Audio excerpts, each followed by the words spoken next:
Greetings, Lore Masters. Tonight our chronicle covers the bubbling, hissing and occasionally explosive world of alchemy in the Northern Province. We are going to explore the delicate art of bottling life, death and impossible stamina into tiny glass vials. It is a journey through the scents of crushed herbs, the grime of harvested roots, and the satisfying clink of a well-stocked satchel. Imagine, if you will, the biting wind of the Pale cutting through your fur armour. You are standing on a ridge, the aurora borealis shimmering overhead in curtains of green and violet, casting long, dancing shadows across the snow. It's beautiful, truly, until you hear the heavy, rhythmic thumping of a frost troll behind you. Let's be honest. You probably wouldn't survive a trip to the corner store in Skyrim, let alone a Nordic ruin, without some serious chemical assistance. A sword is nice, and magic is flashy, but when your ribs are cracked and your vision is swimming, it's that little red bottle that stands between you and a loading screen. So before you get comfortable, take a moment to like the video and subscribe, but only if you genuinely enjoy what I do here. And while you're settling in, let me know in the comments where you're listening from and what time it is in your corner of the world. I always love picturing the global campfire we're gathering around. Now, dim the lights, maybe turn on a fan for that soft background hum, and let's ease into tonight's journey together. Though we begin our alchemical pilgrimage not in the dark recesses of Blackreach or the volcanic ash wastes of Solstheim, but on the sun-dappled plains of Whiterun. It is here, among the swaying grasses and the roving herds of mammoths, that every aspiring alchemist learns their very first lesson. It is a lesson in humility and a lesson in survival. It is the lesson of the Blue Mountain flower and the sheaf of wheat. The Dragonborn trudges along the cobblestone road leading away from Riverwood. The air is crisp, smelling of pine sap and river water. To the untrained eye, the roadside is just a blur of greenery, a backdrop for adventure. But to the alchemist, the world is a grocery store that never closes. You see them, don't you? Those patches of vibrant indigo poking out from the scrub brush, the Blue Mountain flower. It is perhaps the most ubiquitous flora in all of Skyrim, a testament to nature's stubborn desire to keep you alive. There is a meditative quality to harvesting them. You bend down, the leather of your boots creaking, and snap the stem. There's a soft rustle, a faint earthy scent released as the plant leaves the soil. It's a simple action, repeated 1,000 times over a playthrough. Snap, collect, move on. Snap, collect, move on. It becomes a rhythm, a heartbeat that underscores the exploration of the world. You aren't just a warrior, you're a gatherer, a part of the ecosystem. But a flower alone is just a garnish. To make something that can knit flesh back together, you need a binding agent, something hearty. You need wheat. And for that, we look to the farms that dot the landscape outside the city walls. The Battleborns, the Chill Furrows, they all have fields of gold swaying in the wind. The Dragonborn walks through these fields, hands brushing the tops of the stalks. The grain is rough, dry, and smells of baking bread and sunlight. It feels grounded. It feels like home. Now, here is where things get a little strange, and where we must address a particular quirk of our hero's journey. There is a prevailing theory among the fan community, a debate that has raged since the Fourth Era began in 2011, about how exactly the Dragonborn learns the properties of these ingredients. The game mechanic is simple. You eat the ingredient, you learn its first effect. But picture this in reality. You're standing in the middle of a muddy field, you pluck a raw, dusty flower from the ground and you shove it into your mouth. Then, you grab a handful of raw wheat, husks and all, and chew on that. Does the Dragonborn have taste buds? Or do they possess an iron stomach capable of digesting Chaurus eggs and giant's toes without so much as a grimace? Some fans speculate that the Dragonborn doesn't actually eat the entire item, but rather tastes a small sample, swishing it around the palate like a sommelier with a questionable vintage. Others believe it's a magical absorption of essence, a dragon's soul trait that breaks down matter into knowledge. Regardless of the method, the result is immediate, a tingling sensation, a sudden awareness that, this blue flower restores health, and this wheat also restores health. It is a serendipitous match. The universe of the Elder Scrolls is chaotic, often cruel, but in this one instance, it is kind. Whereas two of the most common items found within walking distance of the starting area combine to create the most essential item in the game. Let's move to the alchemy table. We can imagine it's the one inside Arcadia's cauldron in Whiterun. The fire in the centre of the room casts a warm, flickering glow against the stone walls. The air is thick with the smell of dried herbs and boiling wax. The table itself is a clutter of arcane apparatuses: the alembic, the calcinator, the retort, and the mortar and pestle. The process is tactile. You place the blue mountain flowers into the mortar. They are soft, yielding. Then the wheat. It adds texture, bulk. You begin to grind. Scritch, scratch, crunch. The sound is ASMR for the weary adventurer. As you work the pestle, the ingredients break down. The indigo petals bleed their colour, mixing with the golden flour of the wheat to form a paste. But alchemy is not just cooking, it is magic. As the mixture interacts, a reaction occurs. The paste begins to liquefy, bubbling slightly, turning a rich, deep crimson. This is the Restore Health potion. But because you used wheat, there is a secondary effect, a bonus that many novice alchemists overlook. Wheat possesses the property of Fortify Health, so this isn't just a reactive medicine, it is a proactive shield. When you drink this draught, not only do your wounds close, the swords slash across your chest knitting together in seconds, but your very vitality is reinforced. Your heart beats stronger, your endurance stretches further, you become, for a short time, harder to kill. It is a well-established fact within the game mechanics that mixing these two ingredients is the most efficient way to level your alchemy skill early on. The ingredients are free, the result is valuable, and the utility is infinite. But consider the obscure lore found in the Herbalist's Guide to Skyrim. The book notes that while the Blue Mountain flower is common, its potency is often underestimated by foreign alchemists who are used to the exotic flora of Cyrodiil or Morrowind. The Nords, however, have known its value for generations. It is the people's medicine, the poor man's healer. In a land where magical healing services at a temple can cost a week's wages, a handful of blue flowers and some stolen wheat is the difference between life and death for the common hunter. The visual of the potion itself is iconic. That small, spherical glass bottle with the cork stopper. The red liquid inside seems to glow with an inner light, viscous and heavy. When you hold it up to the candlelight, you can see the suspension of magic within it. It's heavy in the hand. Think about the moment you use it. You're in a Draugr crypt. The air is stale, smelling of dust and ancient decay. A Death Lord has just shouted you across the room. Your screen, your vision, is pulsing red. The heartbeat sound effect is thumping in your ears. You pause time. The world freezes. The Draugr is mid-swing, the axe suspended in the air. You open your inventory. You see the stack of potions you crafted back in Whiterun. You drink one, then another, then 5 more. It's absurd, isn't it? The volume of liquid alone would be enough to drown a skeever. But the relief is instant. The red pulse fades. The heartbeat slows. You unpause and you're ready to fight again. This humble mixture, born of a roadside weed and a farmer's crop, is the fuel of legends. There is something deeply satisfying about self-sufficiency in Skyrim. Sure, you can buy potions from Arcadia or Belethor. You can loot them from the cold, dead hands of bandits. But drinking a potion you brewed yourself, with ingredients you picked with your own hands, creates a connection to the world. You aren't just a tourist passing through. You're using the land to survive the land. And let's not forget the sensory experience of the craft itself. The mortar and pestle is an ancient tool, unchanged for thousands of years. In the lore, there are debates about the proper material for a mortar: marble, granite, or volcanic glass. But for the traveller, the standard stone set is sufficient. The friction, the heat generated by the grinding, releases the creatia, the magical potential locked inside the physical matter. You're releasing the soul of the plant. As the Dragonborn bottles the red liquid, sealing it with a cork and a drip of wax, there is a sense of preparation. The satchel grows heavy. The road ahead is long. There will be dragons. There will be vampires. There will be bears that are inexplicably stronger than dragons. But you have your wheat and blue flower brew. You have the survivor's staple. It is the foundation of all alchemy.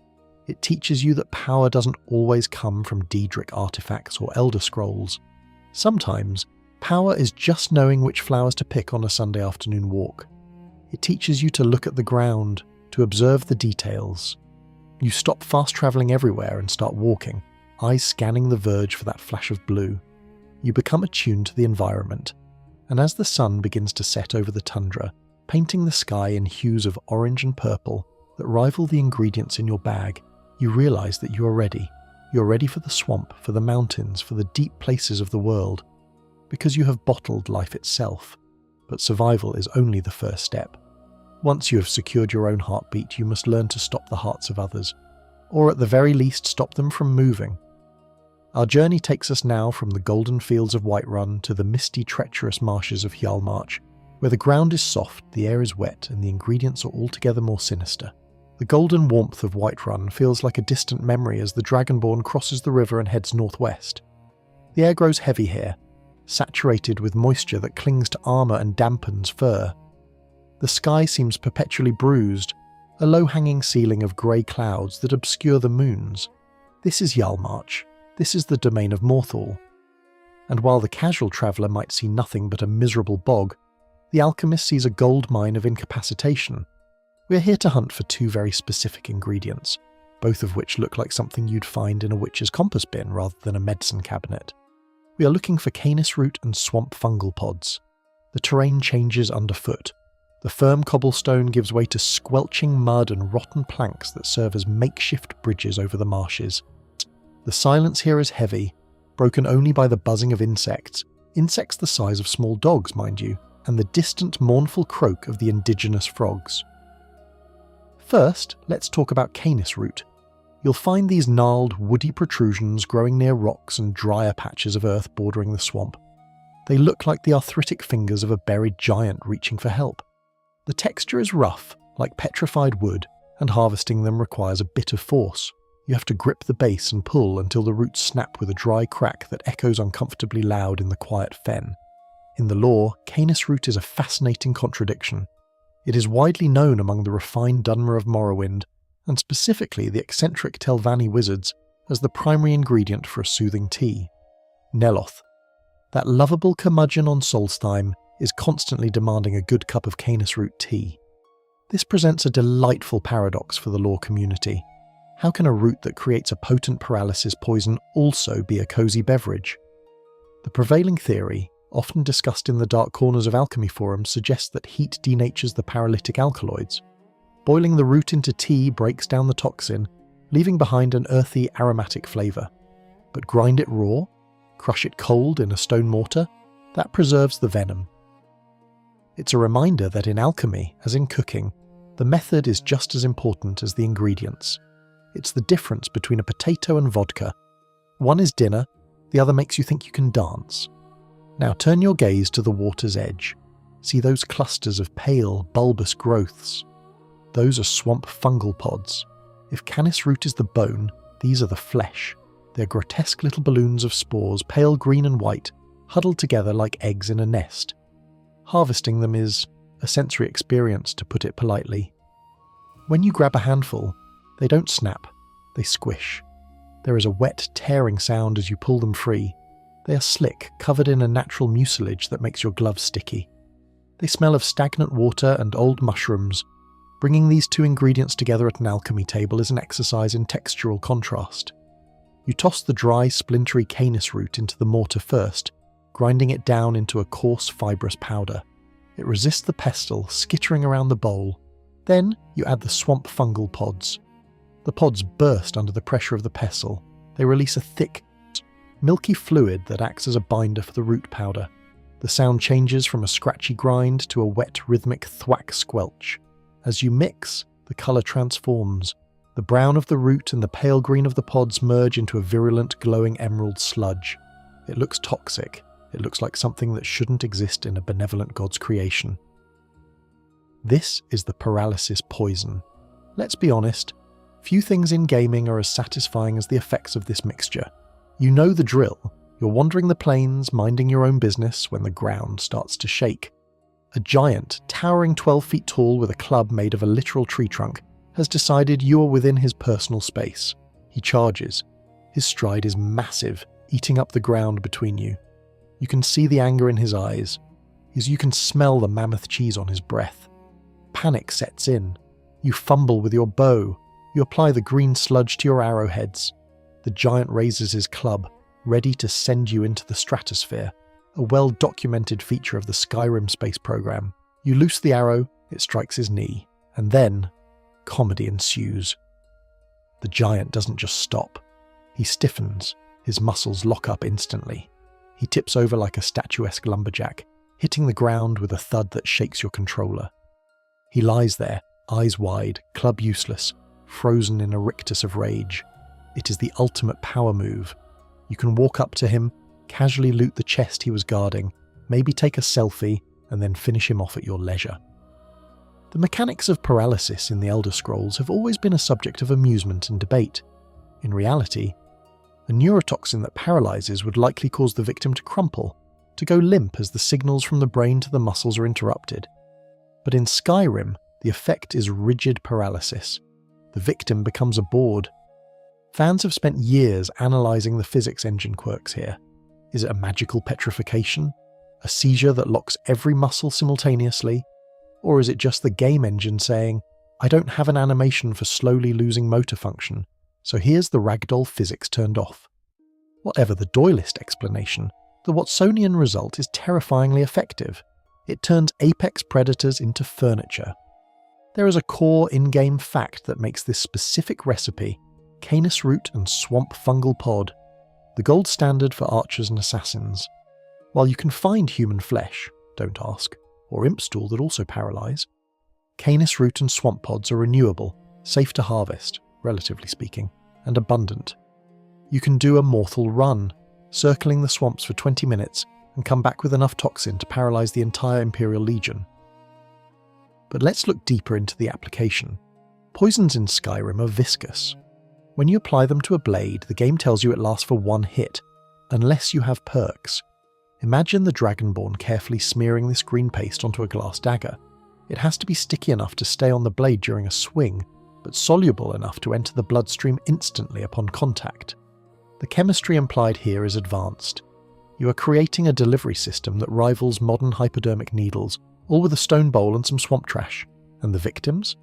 It's not just giants. Sabre cats. Those silent terrors of the snowy roads are rendered harmless kittens. Bears, with their roar that clips the audio become rugs before they're even dead. Even bandit chiefs mid-monologue about how they're going to mount your head on a spike simply fall over. There is a delicious irony in interrupting a villain's threat with a sudden undignified flop to the floor.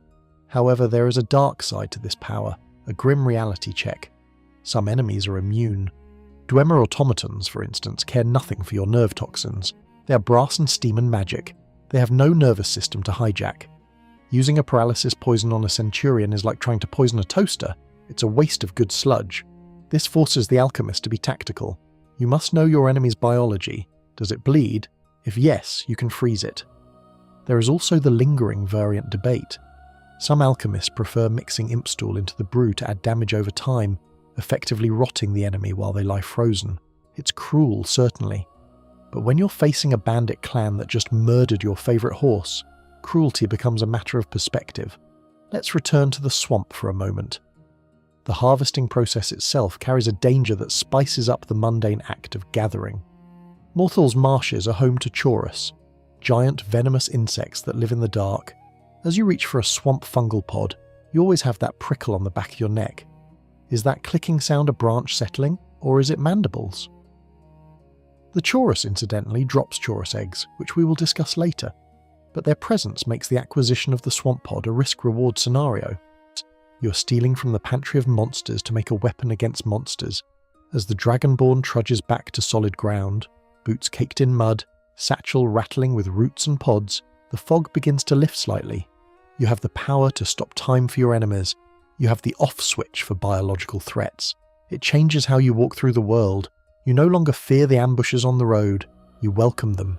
You want a thief to jump out from behind a rock so you can test your latest batch. You become the predator. The bubbling vial of green paralysis poison sits on your belt, a heavy, comforting weight. It catches the dim light, swirling sluggishly. It is a promise of control in a chaotic land. And as the moons finally break through the clouds, illuminating the eerie beauty of the marsh, you realise that even this desolate, waterlogged place has given you a gift. But sometimes stopping the enemy isn't enough. Sometimes the best way to win a fight is to never be seen at all. Sometimes, you need to vanish into thin air, leaving only a puff of smoke and a confused guard wondering if he really did hear something. To do that, we must descend. We must go down into the dark, where the farmer creep and the vampires dust. The air grows colder now, not with the bite of the wind, but with the stillness of deep earth. We leave the open, sodden skies of Morthal behind and descend, down into the dark places, down where the sun is a myth, and the only light comes from glowing fungi and the chitinous sheen of monsters. To vanish from the eyes of your enemies, to slip through shadows like a whisper, you must first dirty your hands with the remnants of creatures that thrive in the black. We are hunting for invisibility, and for that, we need Chaurus eggs and vampire dust. Imagine the Dragonborn standing at the entrance of a cave, perhaps the gloom of Liar's Retreat, or the icy throat of a Falmer hive. The smell here is distinct. Ammonia, rot, and old copper. It triggers a primal warning in the brain, a lizard brain scream to turn back. But the alchemist presses on. First, let's talk about the Chaurus. If you've played Skyrim for more than an hour, you know the sound. That wet clicking scuttle. The chittering that seems to come from inside the walls. These giant insects are the livestock of the farmer, bred in the dark for their chitin and their poison. But we aren't here for the adults. We are here for the nursery. You find them in clusters, hundreds of them, piled in sacks of translucent organic webbing. Chaurus eggs. They glow with a faint bioluminescent pulse, illuminating the cave floor in a sickly blue light. Harvesting them is visceral. You don't pick a Chaurus egg. You reach into a slimy, pulsating sack and scoop them out.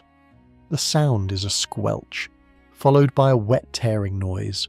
They are warm, disturbingly warm. In your hand, a Chaurus egg feels rubbery, like a water balloon filled with gravel. There is a grit to the shell, but it yields under pressure. When you gather a dozen or so, your inventory feels heavier, not just with weight, but with the implication of what you are carrying. You are carrying the unborn generation of nightmares. Now, we need the catalyst. We need the dust of the undead. Vampire dust is one of those ingredients that makes you question the metaphysics of Nirn. When you slay a vampire, be it a fledgling in a roadside cave or a master in a castle, they don't always leave a corpse in the traditional sense. Sometimes they disintegrate. They crumble into a pile of ash, leaving behind only their armour and a small heap of sparkling grey powder. Collecting this is a sombre affair. You kneel beside the remains of what was once a person. The dust is fine, like soot, but it clings to your gloves. It shimmers slightly in the torchlight, a grim reminder of the magic that animated the creature. It smells of ozone and ancient tombs. There is a dryness to it that sucks the moisture from the air around it. Combining these two, the wet, embryonic Chaurus egg and the dry necromantic vampire dust, is an act of alchemical transgression. You're mixing life, however monstrous, with death. Back at the alchemy table, the process is mesmerising. You drop the Chaurus eggs into the mortar. They don't crack like chicken eggs, they burst. A thick, viscous jelly spills out, glowing with that same eerie blue light. It smells sharp, acidic. Then you sprinkle in the vampire dust. The reaction is immediate and silent. The dust absorbs the jelly, drinking it up. The mixture begins to bubble, but instead of turning a vibrant colour, it starts to lose colour. It becomes translucent. The blue glow fades into a shimmering, watery clarity. It looks like liquid glass, or perhaps captured smoke. This is the invisibility potion. The utility of this draft cannot be overstated. It is the ultimate get-out-of-jail-free card. We've all been there. You're deep in a dwarven ruin, low on health, out of stamina, and a centurion is winding up its steam breath. Or maybe you've accidentally stolen a sweet roll in solitude and the entire city guard is after your blood. You pop the cork, down the clear liquid, and poof. The world doesn't change, but your place in it does. You become a ghost. The enemy stops, confused. They sheath their weapons. They go back to their patrol routes, grumbling about the wind. You, meanwhile, are standing right next to them, holding your breath, waiting for your health to regenerate or for the door to open. There is a fascinating piece of obscure lore regarding vampire dust found in the text, The Alchemical Properties of the Undead. It suggests that the dust isn't just the body of the vampire, it is the physical residue of their chaotic magicka. Vampires exist between life and death. in a state of unnatural suspension. By consuming this dust, you are briefly imparting that state onto yourself. You're existing between the planes of perception. You aren't just bending light, you are stepping slightly out of phase with reality. This leads to a massive community debate that has kept lawbeards arguing for years. How does invisibility actually work in the Elder Scrolls? Is it optical, bending light around the user like a predator cloak? Or is it mental, an illusion spell that convinces the observer you aren't there? The game classifies invisibility under the illusion school of magic. This supports the theory that you are manipulating the minds of those around you, effectively editing yourself out of their perception. However, potions are physical/chemical alterations. If it's purely mental, why does it work on Dwemer machines? A centurion has no mind to trick. This suggests that the potion actually physically renders you transparent, bending light waves. The illusion classification might just be a gameplay simplification for the spell version, while the potion works on a different, more biological level, altering your skin's refractive index using the properties of the Chorus jelly. Let's talk about the mechanic of the fade. When you drink the potion, there is a distinct sound cue, a whoosh of air like a vacuum sealing shut. Your hands, your weapon, your entire body becomes a shimmering outline. It's beautiful and disorienting. But there is a catch, a limitation that balances this godlike power. Any action breaks the spell. You cannot attack, you cannot cast, you cannot even open a door without revealing yourself. This makes invisibility a defensive tool, a repositioning tool. It forces you to be strategic. You drink it to escape, or to close the distance, but the moment you strike, you are vulnerable again. This creates a tension in gameplay that is addictive. You are invisible, crouching behind a bandit who is searching for you. You can see the texture of his fur armor, the dirt on his boots. You are safe. But only as long as you do nothing. The moment you decide to act, to slip that dagger into his ribs, the illusion shatters. It's a moment of held breath, a high-stakes game of peekaboo. There is also the matter of chaining invisibility. Expert players know the rhythm. Strike, drink, relocate. Strike, drink, relocate. It turns combat into a dance of appearing and disappearing, a flickering nightmare for the AI. To the bandits, they are fighting a phantom. One moment you're in front of them, the next you're gone, only to reappear behind them with a critical hit. The Chorus egg is the unsung hero here. While vampire dust gets all the glory for being edgy and magical, the egg provides the medium. Without that bioluminescent jelly, the dust would just be dust. And let's appreciate the irony. The Chorus, a creature that lives in absolute darkness and relies on vibration to hunt, provides the key to visual stealth.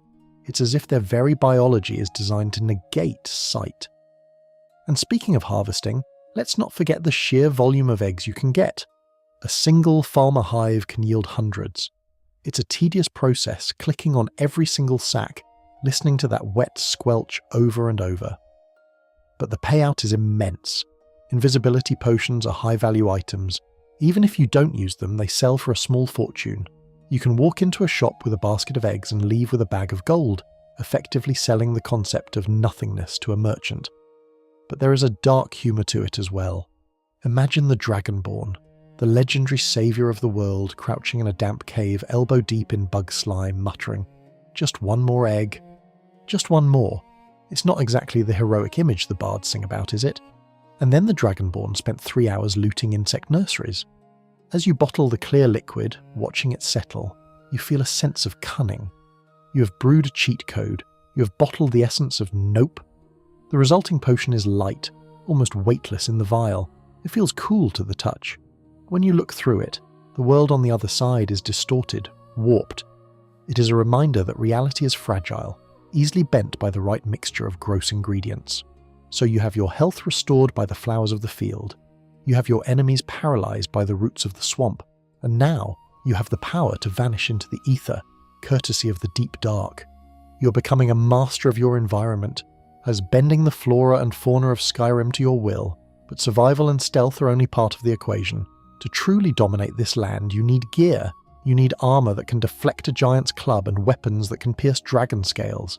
And to get that, you need to be a smith. But not just any smith. A smith fueled by the fungal glow of the underground. We must leave the caves of the Falmer and descend even deeper into the glowing subterranean city of Blackreach. The silence of the invisibility potion fades, and the Dragonborn materializes once more, heavy boots hitting the stone floor with a resounding clack. We are deep now. Deeper than the marsh, deeper than the simple bandit caves. We have arrived in Blackreach. If you have ever stumbled into this massive subterranean cavern by accident during the main quest, you know the feeling of awe mixed with profound vertigo. It is a city-sized geode, a neon-lit nightmare of Dwemer architecture and bioluminescent fungi. The ceiling is so high it has its own weather system. Giant glowing mushrooms the size of towers dominate the landscape, casting a surreal teal light over the ruins. It is beautiful. It is alien, and it is arguably the best grocery store for a blacksmith in all of Tamriel. Tonight we are brewing for the forge. We are not making poisons to harm nor potions to heal. We are making a draft that sharpens the mind and steadies the hand, allowing us to turn raw ebony and dragon bone into god-tier equipment. We are making the Fortify smithing potion, and for that we need two very specific fungi, the Blisterwort and the glowing mushroom. Let's start with the glowing mushroom. In the dark, damp corners of Skyrim's caves, and most spectacularly here in Blackreach, these fungi are your best friends. They don't just provide ingredients, they provide light. They cling to the wet stone walls in clusters, their caps emitting a soft, pulsating phosphorescence. They look like jellyfish of the earth. Harvesting them is oddly soothing. You walk along a narrow ledge, the abyss of Blackreach yawning to your left, and you pluck these glowing discs from the rock. Then there is a specific sound they make, a soft, wet pop, and a faint chime, almost like wind chimes made of glass. It's a magical sound. Unlike the gross squelch of the chorus egg, the glowing mushroom feels clean. It feels like harvesting pure light. In your inventory they don't rot, they continue to glow, a lantern in your pocket. Then there is the Blisterwort. If the glowing mushroom is the beauty, the Blisterwort is the beast. You find these red, capped toadstools growing in the darker, drier caves, often near the entrances where the air is still stale but not quite as magical. They are ugly. They look like inflamed skin, hence the name. They are mottled with white spots and have a bulbous, swollen appearance. To harvest a Blisterwort is to handle something that looks infection-prone. You pull it from the dirt and it feels spongy, and dense. It smells of yeast and old bread. It is the working-class mushroom of Skyrim, unpretentious and often overlooked by novice alchemists who are too busy chasing butterflies. But when you bring these two together at the alchemy table, something industrial happens. You take the glowing mushroom, still pulsing with that inner teal light, and you grind it into a paste. The light doesn't fade, it spreads, the mortar glows. Then you add the Blisterwort. The red fungus acts as a reactor. As you mix them, the glowing paste turns a chaotic, swirling orange, the colour of molten iron. This is the Fortify smithing potion. The in-game utility of this potion is the backbone of the God mode experience. Without it, your armour is just armour. With it, your armour is a mathematical impossibility. You drink the potion, and for a glorious 60 seconds your understanding of metallurgy expands. You see the grain in the metal. You know exactly where to strike the ingot to fold it perfectly. You step up to the grindstone, and the wheel sings. You take a standard iron dagger and sharpen it until it can cut the fabric of time. You take a piece of dragon plate armour and hammer it until it is harder than the mountain it came from. There is a frantic energy to using this potion that every player knows well. The timer. That little icon in the corner of your screen is ticking down. You drink the potion. Glug, glug, smash. Then you sprint to the workbench. You navigate the menus with the speed of a caffeinated squirrel. Improve armour? Yes. Improve helmet? Yes. Improve gauntlets? Oh no, I'm out of ingots. Tab out. Tab back in! It is the smithing panic. You're racing against your own digestive system to get that extra plus 20 armour rating before the potion wears off. It turns the serene art of crafting into a high-stakes sport. Now, let's consider the obscure lore. Why mushrooms? Why does eating a glowing fungus and a red toadstool make you better at hitting metal with a hammer? The heavy armour. Forging Manual hints at an answer. It suggests that smithing is not just about strength, it is about perception. The best smiths can feel the heat, see the impurities in the ore. The glowing mushroom, with its bioluminescent properties, is thought to heighten visual acuity, allowing the smith to see microfractures in the material. The Blisterwort, often used in frenzy poisons, provides a surge of adrenaline and focus. You're essentially chemically inducing a flow state, a hyper-focused trance where you and the metal are one. This leads to a fascinating community debate regarding the cap on armor rating. In the vanilla game, armor rating caps at 567.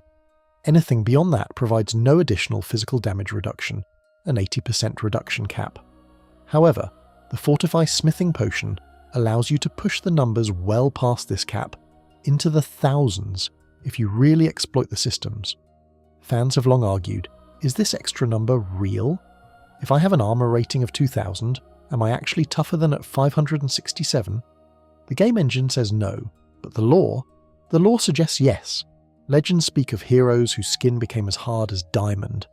Perhaps the engine limitation is just the storyteller, the game, admitting it cannot calculate infinity.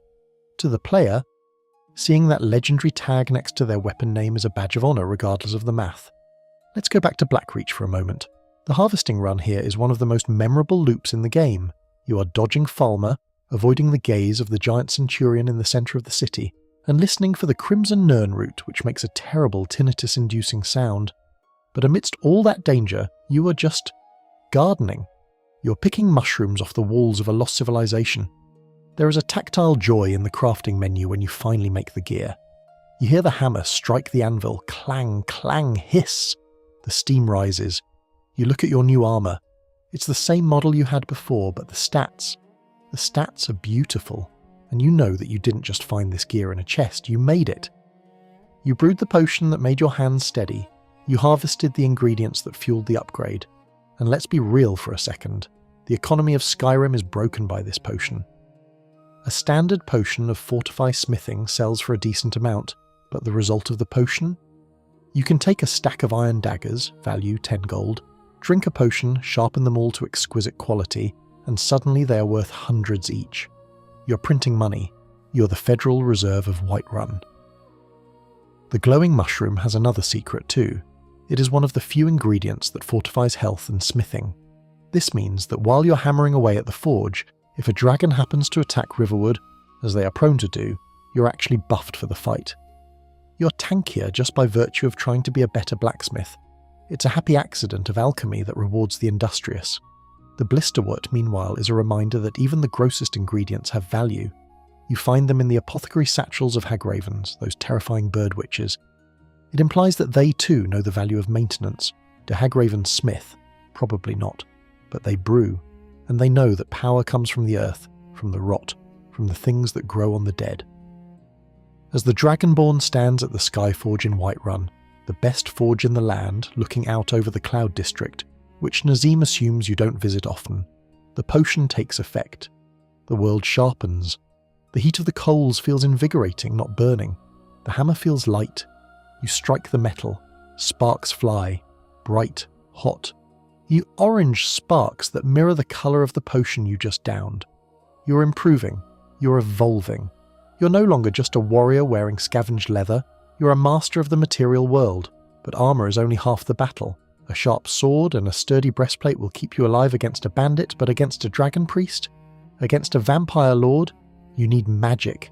You need your gear to do more than just cut and block. You need it to burn, to freeze, to steal souls. And to do that, you need to step away from the forge and walk towards the enchanter's table. You need a potion that opens your mind to the flow of Magicka, allowing you to bind souls to steel. For that, we need to leave the dark caves and head up to the snow line, up where the air is thin and the berries are frozen. The heat of the forge fades, replaced by the biting, pristine chill of the high mountains. We leave the clamour of the hammer and anvil behind, stepping out from the smoky warmth of the city into the white silence of the Pale, to create weapons that do more than just cut, to forge blades that drink souls and armour that mocks fire. We must turn to the subtle art of enchanting. And to master enchanting, we must first master the art of the harvest in two very different, yet equally beautiful environments. We are hunting for snowberries and blue butterfly wings. Let's begin with the snowberry. If you have spent any time traversing the northern holds, Winterhold, the Pale, or the snowy peaks of the Reach, you know this plant well. It is the red resilience of Skyrim. These bushes cling to life in the harshest conditions, their branches laden with bright crimson berries that stand out against the snow like drops of blood on a white sheet. Harvesting them is a sensory delight. You trudge through the deep drifts, the snow crunching loudly under your boots. Crunch, crunch, crunch.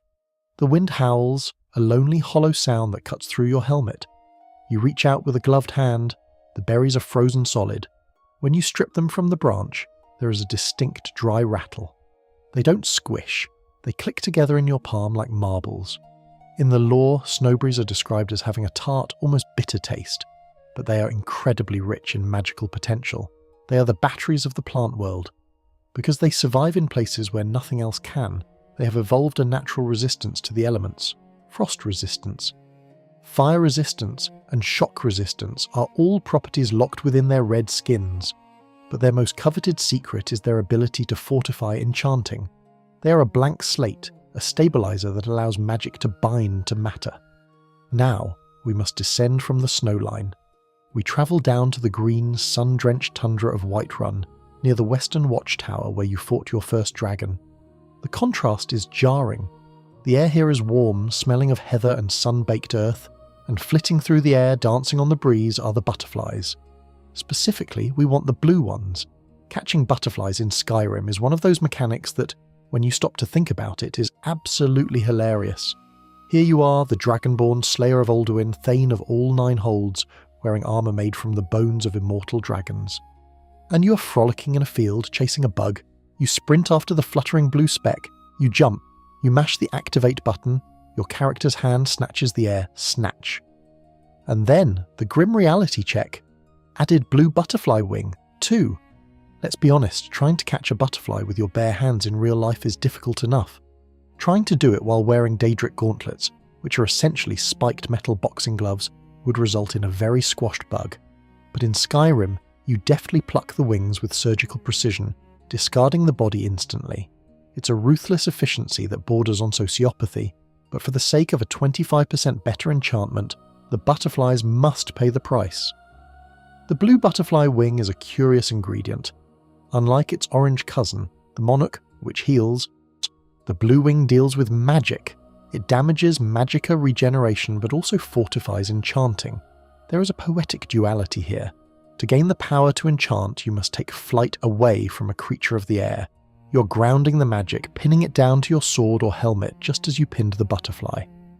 Back at the alchemy table, the combination of these two ingredients, the frozen mountain berry and the delicate summer wing, creates a potion of immense potential. You crush the snowberries in the mortar first. They shatter, releasing a cold red juice that smells of winter air. Then, you add the blue butterfly wings. The wings crumble into a fine, iridescent dust. As you mix them into the berry juice, the liquid changes. It doesn't turn purple, as you might expect from red and blue. It turns a deep, shimmering azure, sparkling with tiny motes of light that look like trapped stars. This is the enchanter's elixir. The core in-game fact here is that this potion is the gateway to the end game. Without it, your enchantments are capped. You can only put so much fire damage on a sword, so much health on a ring. But with this potion, you break the ceiling. You drink it, and for 60 seconds, your understanding of soul gems expands. You can squeeze more magic out of a grand soul than should be physically possible. Now let's talk about the arcane enchanter itself. It is usually a table adorned with a skull, often a goat or human, candles, and floating soul gems. It hums. There is a constant low-frequency thrumming sound when you stand near it, the sound of raw magicka bleeding into the world.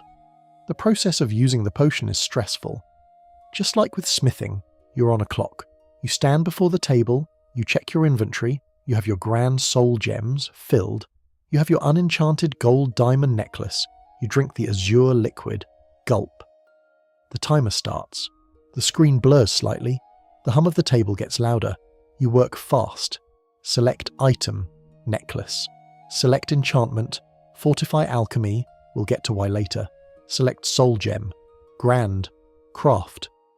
The sound of enchanting is a sharp shing, like a sword being drawn, followed by a magical boom. The item glows. You have created an artifact, But you aren't done. You have 45 seconds left. You grab a ring, you grab a helmet, you grab a pair of gauntlets. You're an assembly line of magical infusion. There is a fascinating fan theory regarding the nature of the butterfly wings in this recipe. In Elder Scrolls lore, moths and butterflies are often associated with the ancestors or spirits. Think of the ancestor moths of the moth priests. Some lore masters speculate that by using butterfly wings, you are literally grinding up tiny fragments of spirit energy or creatia from Aetherius. This is why they boost enchanting. You're adding more soul fuel to the fire. It transforms a simple crafting recipe into a necromantic ritual of sorts, consuming the essence of nature to bind souls to metal. Another obscure tidbit comes from the book Twin Secrets, which details the ability to place 2 enchantments on a single item. While the book focuses on the perks, it implies that the enchanter must hold the structure of the spell in their mind perfectly. The Potion of Fortify. Enchanting is essentially a cognitive booster. It expands the Dragonborn's mental RAM, allowing them to hold a more complex magical construct in their head while they channel the soul gem. You aren't just making the magic stronger, you're making your mind capable of channeling it without burning out. The result of this labour is gear that defines the late game. You walk out of that enchanting tower wearing a ring that gives you plus 40% bow damage. You wear a necklace that makes spells cost 0 Magicka. You have effectively rewritten the rules of the combat system, but there is a trap here, a seductive loop that catches many an adventurer. You see, if you enchant gear to fortify alchemy, and then use that gear to brew a better fortify enchanting potion, and then use that potion to enchant better gear, well, you can see where this is going. We are standing on the precipice of the crafting loop. The snowberries and butterfly wings are the innocent beginning. They are the gateway drug. They are easy to find, pretty to look at, and create a satisfying blue juice. But they open the door to a kind of power that the developers perhaps didn't intend for you to have. Or perhaps, like Sheogorath, they left it there to see if you would be mad enough to take it. As you cork the vial, you can feel the residue of the magic on your fingertips. It tingles. It feels cold and hot at the same time. The air in the room feels charged, static clinging to your fur armour. You look at the leftover snowberries rolling on the table, and the pile of discarded butterfly bodies on the floor, which thankfully the game despawns, or else our houses would be graveyards of insects. You realise that you're no longer just surviving Skyrim. You're not just reacting to the world. With this potion, you are beginning to dictate terms to reality. You're saying, I decide how much fire this sword has. I decide how much health I have.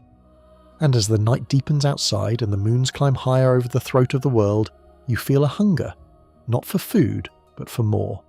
If a simple berry and a bug can give you this much power, what happens if you dig deeper? What happens if you start messing with the salt of the sea and the fish of the deep? What happens if you try to bend the laws of restoration itself? The snowberry was just the appetizer. The butterfly wing was just the garnish. Now, we must turn our eyes to the water. We must look for the fish that swim in the cold rivers of the Reach. We are about to enter the forbidden territory of the Restoration Loop. The crisp air of the snowy peaks is left behind as the Dragonborn descends once more, this time towards the rushing, icy arteries of Skyrim's river systems.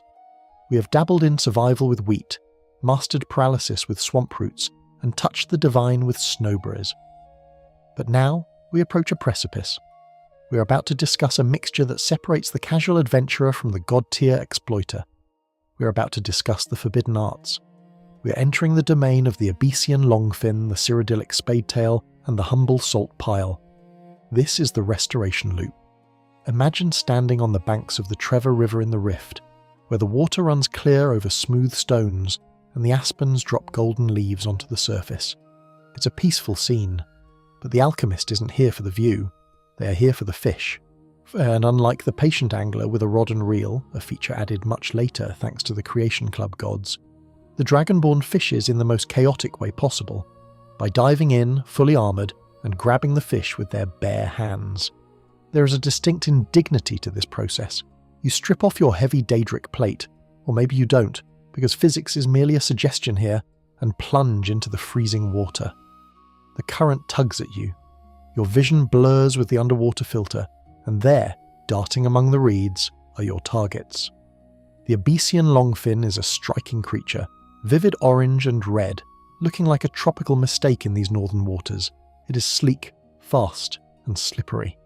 Then there is the Cyrodiilic spadetail, silver and blue, a flash of metallic light in the murky depths.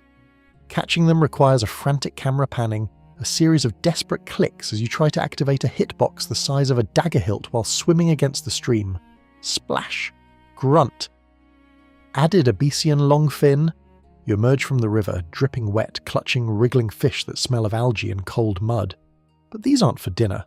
These are for breaking reality. You see, in the esoteric rules of Skyrim's magic system, restoration is a valid school of magic. It heals, it wards against undead, and, crucially, it fortifies attributes. But here is the secret that the College of Winterhold doesn't teach you. Enchantments on your armour are considered restoration effects. Let's head to the alchemy table. Maybe this time we're in the darkly lit basement of Bree's home in Whiterun. The fire crackles. You place the fish into the mortar. It's a messy affair. Scales everywhere. The smell is pungent. To this aquatic slurry you add the third ingredient, salt pile. Let's pause to appreciate the salt pile. It is the most ubiquitous item in Tamriel. You find it in sacks, in barrels, on tables, in ruins that haven't been opened in thousands of years. It is the unsung hero of cooking and alchemy. In this mixture, the salt acts as a preservative and a catalyst. It binds the magical essence of the fish, drying out the moisture and concentrating the power. You grind the fish and salt together. The result is a paste that smells like a bustling dockside market on a hot day. It is not pleasant, but when distilled, it produces a potion of Fortify Restoration. Now the dance begins, the loop. Here is the core in-game fact. When you drink a potion of Fortify Restoration, it boosts all your active restoration effects. Since your Fortify Alchemy enchantment on your helmet, gauntlets, ring and necklace is technically a restoration effect, the potion makes your gear stronger. So, the Dragonborn drinks the fish juice. Gulp. Suddenly, your gear is 50% stronger.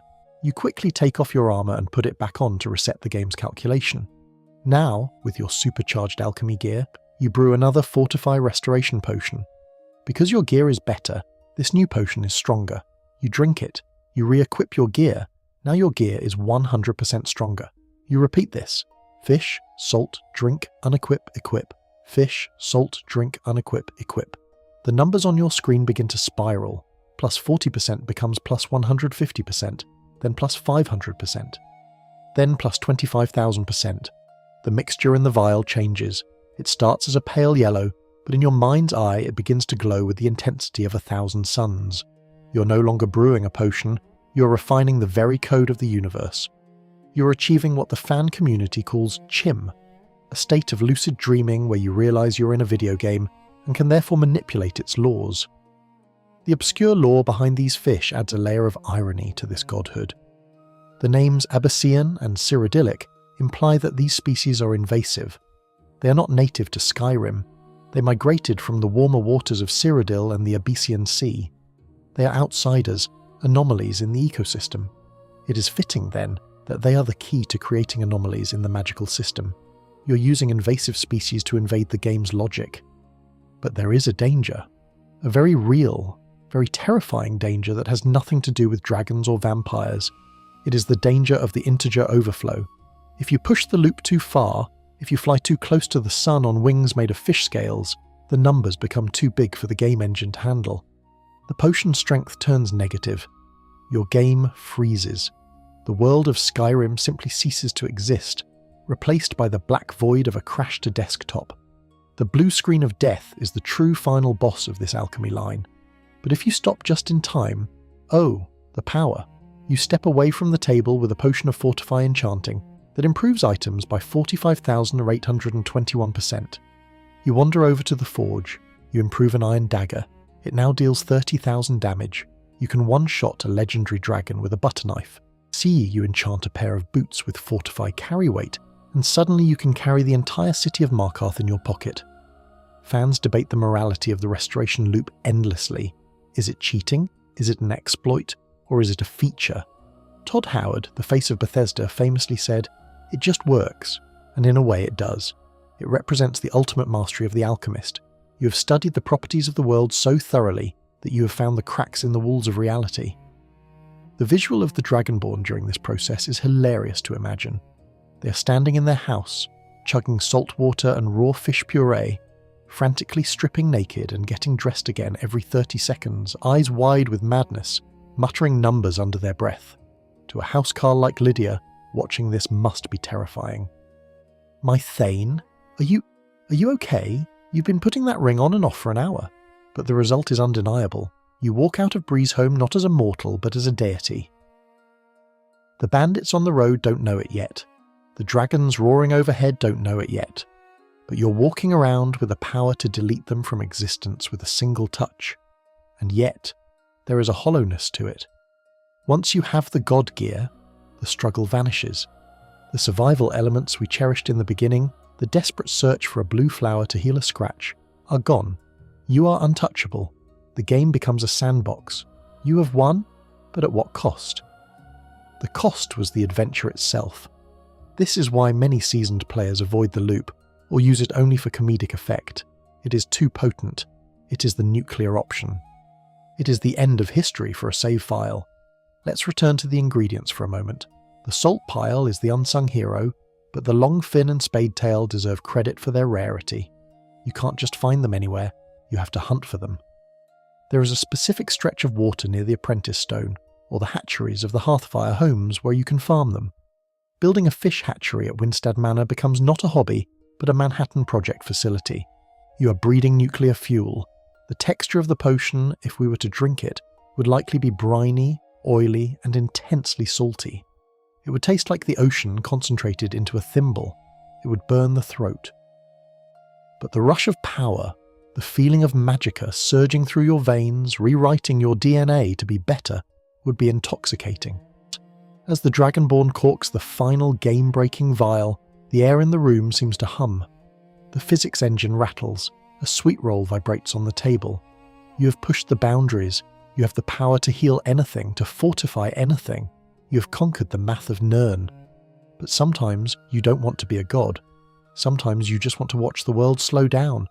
Sometimes you want to strip the speed from your enemies not by freezing them solid, but by turning the air around them into molasses. To do that, we must leave the frantic, high-stakes world of the Restoration Loop and return to the swamps. But this time, we aren't looking for paralysis. We are looking for something crueler. We are looking for the slow. We need the flower of death and the salt of the earth. We step back from the brink of reality-breaking mathematics and return to the mud. While the Restoration Loop allows you to punch dragons into orbit, there is a certain lack of elegance to it. It's brute force. It's loud. Sometimes you don't want to be a god. You want to be a tormentor. You want to watch the hope drain from your enemy's eyes as their legs refuse to obey the command to run. We return to the swamps of Hjalmarch, but this time, we aren't looking for the paralysis roots. We are looking for the mournful, drooping heads of the Deathbell. The Deathbell is arguably the most gothic flora in Skyrim. It doesn't grow, it looms. You find these tall, leafy plants with their large, bell-shaped purple flowers standing sentinel in the fog. They are particularly abundant around Morthal, often clustering near the Jarl's longhouse or the local cemetery. There is a reason for this. In the local folklore, a core in-game fact that every alchemist learns quickly, the Deathbell is associated with funerals. It is said to grow where unfortunate deaths have occurred, feeding on the sorrow of the soil. Harvesting a Deathbell is a solemn act. The plant is tall, often reaching the Dragonborn's waist. When you grip the stem, it feels cold and fleshy, like a succulent that has seen too much winter. You snap the flower head off, snap, and it feels heavy in your hand. The petals are velvety, soft to the touch, but they smell faintly of old perfume and stagnant water. It is the scent of a wake. To unlock the cruelty hidden within these petals, we need a catalyst. We need something to bind the toxin and give it weight. We need, once again, the salt pile. We mentioned salt in the previous section as a magical amplifier, but here its role is more chemical. Salt dries, salt preserves, and when mixed with the narcotic fluids of the Deathbell, it creates a mixture that thickens the blood and stiffens the joints. Scavenging for salt is the less glamorous part of this equation. You aren't picking it from a mystical garden, you're stealing it from bandit camps. You check the barrels labelled fish. You check the sacks near the cooking spit. You swipe it off the tables in the Bannered Mare when Hulda isn't looking. Salt is the grit of Skyrim's economy, the most mundane item in the world. It's coarse, white, and gets everywhere in your inventory. But bring them together at the alchemy table, and the mundane becomes malicious. You place the purple Deathbell flowers into the mortar. They don't grind easily, they bruise. They release a thick, dark violet ichor that stains the stone bowl. It looks like ink. Then you pour in the salt pile. The white crystals hit the dark liquid and begin to dissolve, but not fully. They create a suspension. The mixture turns into a sludge. It becomes liquid sloth. This is the poison of slow. The visual of this potion is dark and syrupy. Unlike the bright red of healing or the glowing green of paralysis, the slow poison is opaque. It looks heavy. When you swirl the vial, the liquid moves reluctantly, clinging to the glass. It is a warning in a bottle. Now let's talk about the application. The slow effect in Skyrim is one of the most sadistic mechanics available to the player. It reduces the target's movement speed by 50%. This might not sound like much on paper, but in the heat of combat it is devastating. Picture this.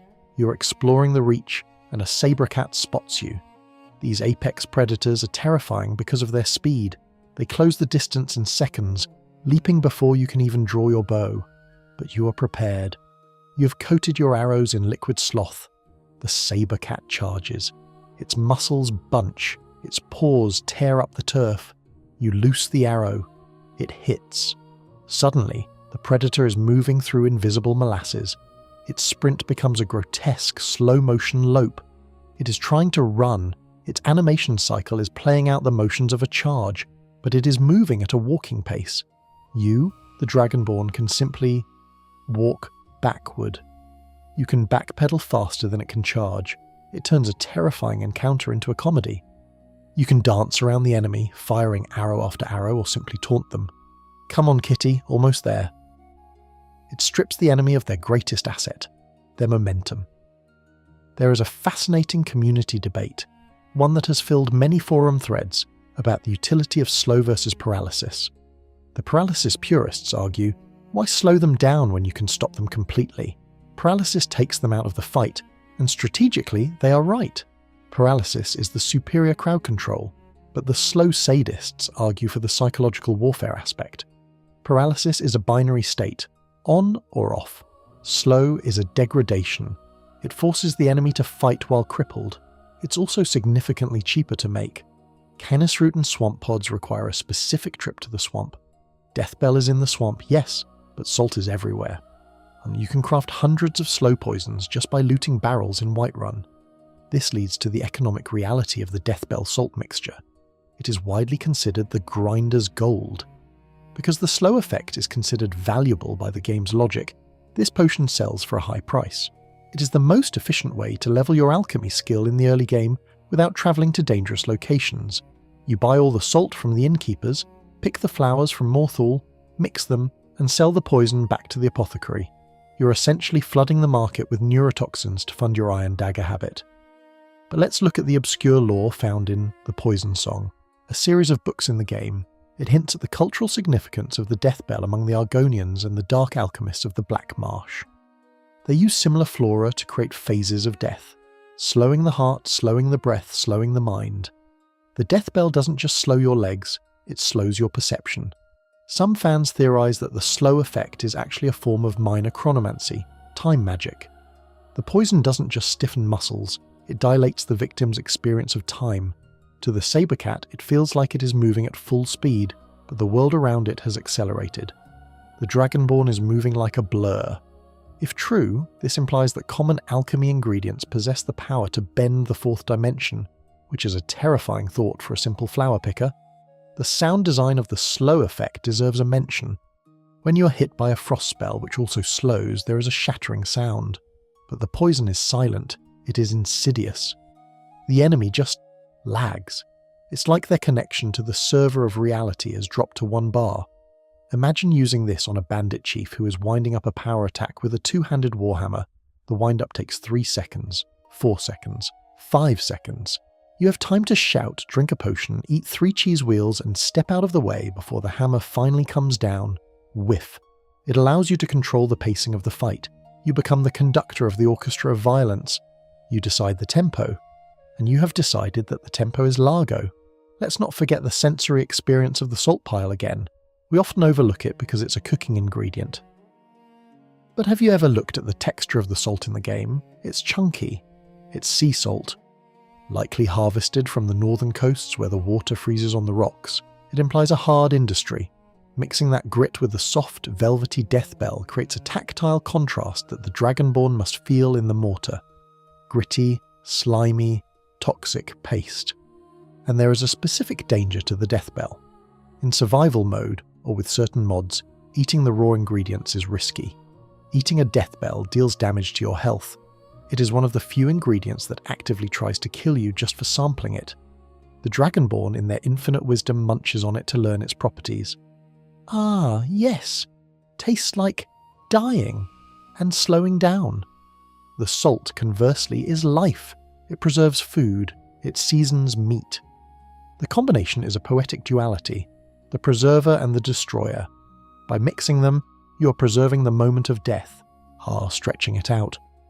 As you bottle the dark violet sludge, you feel a sense of tactical superiority. You don't need to break the game with restoration loops to win. You just need to be smarter. You just need to respect the chemistry. You cork the bottle. It feels heavy, dense. You attach it to your belt next to the bright red and green vials. It is the dark horse of your arsenal. The swamp of Morthal is quiet now. The fog has rolled in thicker, obscuring the distant lights of solitude.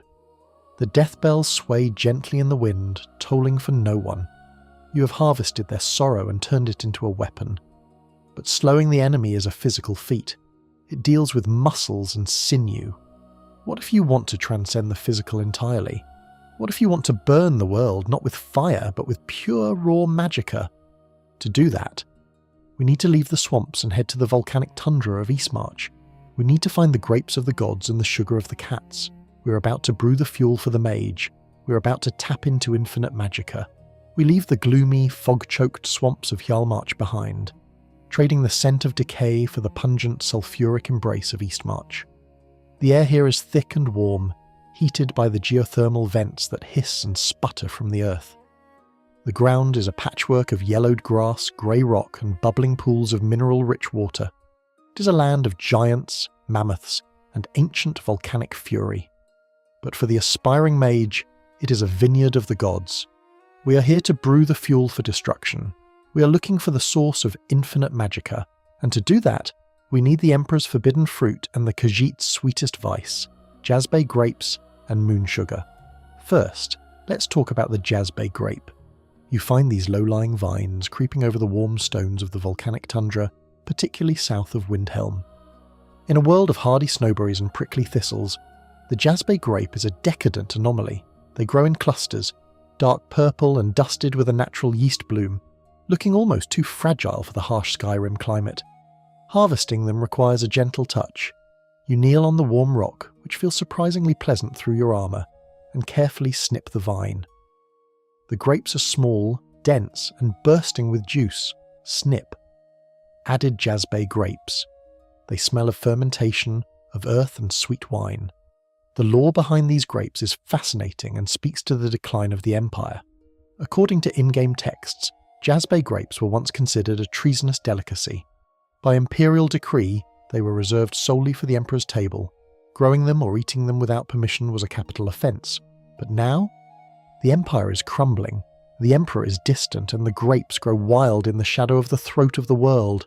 The Dragonborn, in harvesting them, is committing a petty act of rebellion against a dead law. You are eating the food of kings on the side of the road. Now, we need the sugar. Moon sugar is not something you harvest from the ground in Skyrim, it is something you harvest from the economy. It is an import, a crystallized substance from the distant sands of Elsewhere. You find it in the hidden chests of bandit chiefs, in the satchels of apothecaries who ask no questions, and most reliably in the wares of the Khajiit caravans. Picture the scene. You approach the tents of Risad or Madron, outside the city walls. The Khajiit sits by the fire, his wares spread out on a rug. "Take a look," he purrs. You scroll past the lockpicks and the skooma to find the moon sugar. It appears as small, jagged white crystals glowing faintly in the firelight. It looks like rock candy, but with a dangerous allure. Lore describes moon sugar as crystallized moonlight trapped by the waters of the Topal Bay. It is a sacrament to the Khajiit, a seasoning, and a source of spiritual ecstasy. But to the rest of Tamriel, it is a narcotic, the raw material for the illegal drug skooma. By buying it, you're dabbling in the black market. You're trading gold for a substance that makes the world vibrate. Bringing these two ingredients together, the royal grape and the illicit sugar, feels less like alchemy and more like cooking a very questionable dessert. At the alchemy table, the sensory experience is almost appetizing. You crush the Jazbay grapes in the mortar. They burst easily, releasing a dark, sticky juice that smells of summer heat. Then you add the moon sugar. The crystals crunch under the pestle, grinding into a fine, sparkling dust that dissolves instantly into the grape juice. The mixture doesn't bubble or hiss aggressively. Instead, it shimmers. The dark purple liquid becomes infused with the silver light of the sugar. It looks like a starry night sky trapped in a bowl. It smells incredibly sweet, cloying enough to make your teeth ache just by looking at it. This combination unlocks the property of regenerate Magicka. Now, let's clarify the mechanics. There are potions that restore Magicka, give you a flat amount back instantly, and potions that fortify Magicka, make your total pool bigger. But regenerate Magicka is the true secret to infinite casting. It boosts the rate at which your blue bar refills. When you drink this syrup, the effect is profound. Imagine you are a destruction mage. You're channeling a stream of lightning, the sparks spell, or perhaps the expert level thunderbolt. Normally your Magicka drains in seconds. The bar empties, the spell sputters and dies, and you are left standing there waving your hands like a fool while a bandit charges you. But with the Jazbay sugar brew coursing through your veins, the bar fights back. As fast as you drain it, it refills. The blue bar pulses, surging upward against the drain. You become a conduit. You're no longer limited by your own reserves. You're tapping into the Aetherius itself. You can hold the trigger down. You can unleash a continuous, unbroken stream of fire that turns a hallway into an inferno. There is a humorous fan theory that suggests this potion works simply because of the sugar rush. The Dragonborn isn't actually channeling more magical energy. They are just hyper-caffeinated. The regenerate Magicka effect is just the physiological response to ingesting a pound of raw sugar and fermented grapes.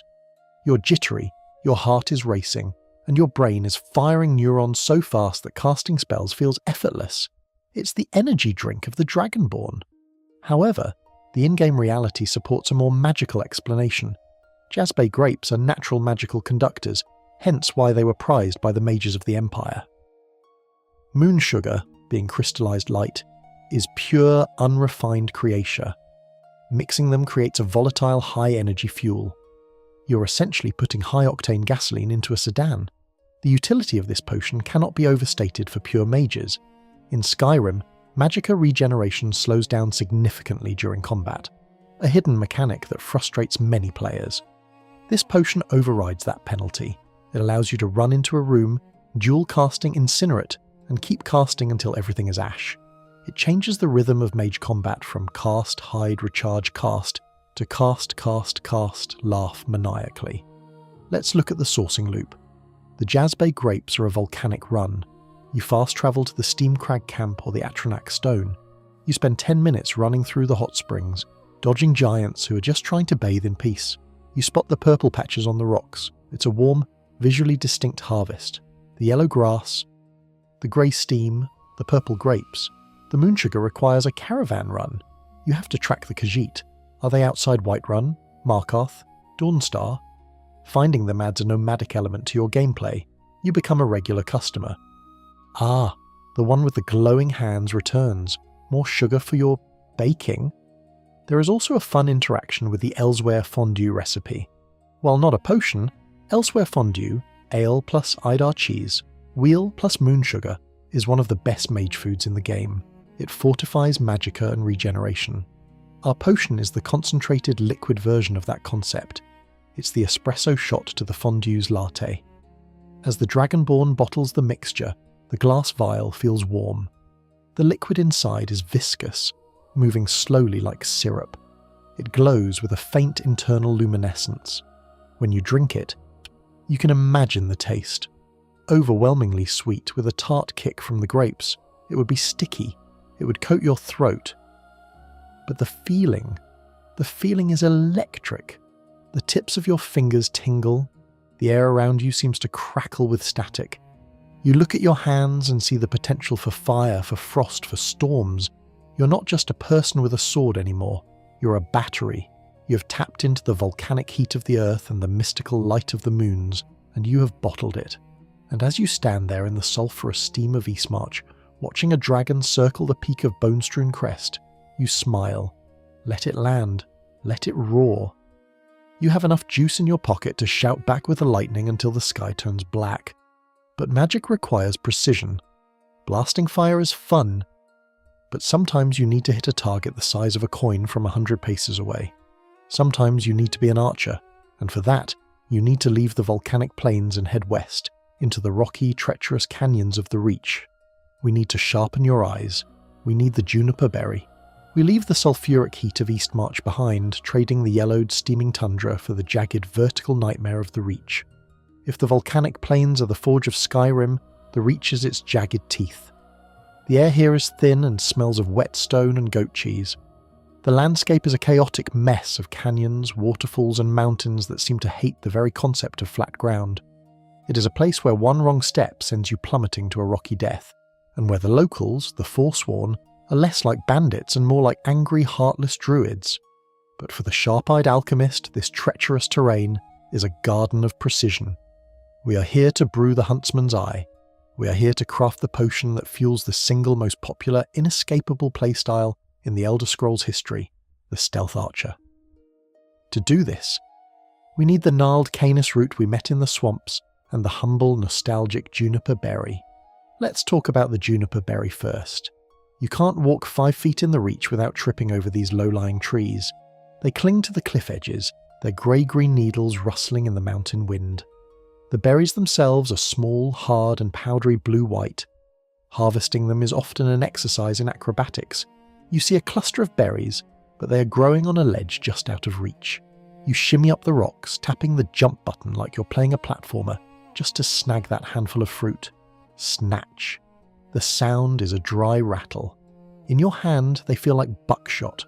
They smell of gin and pine, a sharp, cleansing scent that cuts through the musty smell of the Forsworn camps. There is a deeply nostalgic piece of obscure lore attached to this ingredient, or rather a piece of dialogue that lives rent-free in the head of every player who has started a new game. Remember the cart ride? Remember Ryloth of Riverwood? I used to be sweet on a girl from here. Wonder if Vilod is still making that mead with juniper berries mixed in. For years, players thought this was just flavour text, but if you return to Helgen after the dragon attack, amidst the rubble and the burnt timbers, you can actually find bottles of mead with juniper berry in the wrecked inn. It is a tragic hidden detail. The mead survived, Vilod did not. By harvesting these berries, you are, in a way, carrying on a lost tradition of the North. You are keeping the memory of a simpler time alive in your satchel. Now we reunite with our old friend, the Canis root. We previously discussed its paralytic properties when mixed with swamp pods, but alchemy in Skyrim is all about context. When you mix Canis root with juniper berries, the wood element of the root doesn't paralyze the enemy. It reinforces your own weapon. It resonates with the wood of your bow. It is a poetic combination. The root of the earth and the berry of the high cliffs. One provides the stability, the grounding. The other provides the height, the vantage point. At the alchemy table, perhaps the one in the Hag's Cure in Markarth, where the air is thick with incense and secrets, you grind the dried Canis root first. It turns into that familiar brown fibre. Then you add the juniper berries. They don't juice, they crumble. The waxy skin breaks apart, mixing with the root fibres to create a dry, granular paste. You add a suspension fluid, maybe clear spring water or a weak ale, and the mixture turns a sharp, alert olive green. This is the potion of Fortify Marksman. The utility of this potion is the stuff of memes. We have all been there. You start a playthrough determined to be a heavy armor warrior swinging a two-handed hammer. I will be a barbarian, you tell yourself. 10 hours later, you're crouching on a rock, holding a bow, waiting for the eye icon to close so you can get that 3.0 times sneak attack damage. The Stealth Archer is the evolutionary crab of Skyrim players. Everything eventually evolves into it, and this potion is the steroid for that evolution. When you drink it, your vision seems to zoom in. Your hands stop shaking. The bowstring feels lighter. You can hold the draw forever. You're no longer just shooting arrows. You are delivering telegrams of death. You line up the shot on a bandit standing on a bridge 300 yards away. You account for the arc, or you don't, because the potion makes you hit harder regardless of physics. You loose the arrow, the cinematic kill cam triggers. The arrow flies in slow motion, rotating lazily, before striking the target with a satisfying thwack. The damage numbers, if you could see them, would be astronomical. With a high-level alchemy skill, you can craft potions that increase bow damage by 100% or more. Combined with the sneak attack multiplier, you're dealing damage in the thousands. You're a ghost with a railgun, but there is a specific danger to harvesting in the Reach that adds spice to this potion: the Forsworn. These are not your average bandits. They have eyes like hawks, they dual-wield axes, and they have their own alchemists, the Hagravens. Trying to pick juniper berries near a Forsworn camp is a high-stakes game of red light, green light. You creep forward, you hear the chanting of a briar heart, you freeze, you snatch the berry, you back away. If they spot you, you aren't fighting a clumsy drunk with an iron dagger, you are fighting a swirl of primal magic and jagged metal. This creates a narrative loop.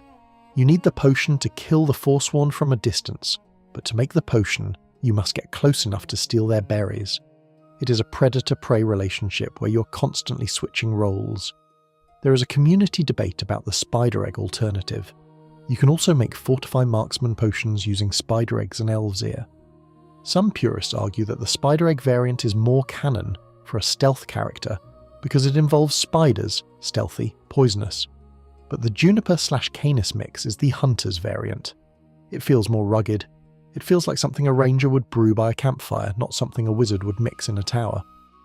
Visually, the potion bottle usually reflects the earthy nature of its ingredients. It looks like liquid camouflage.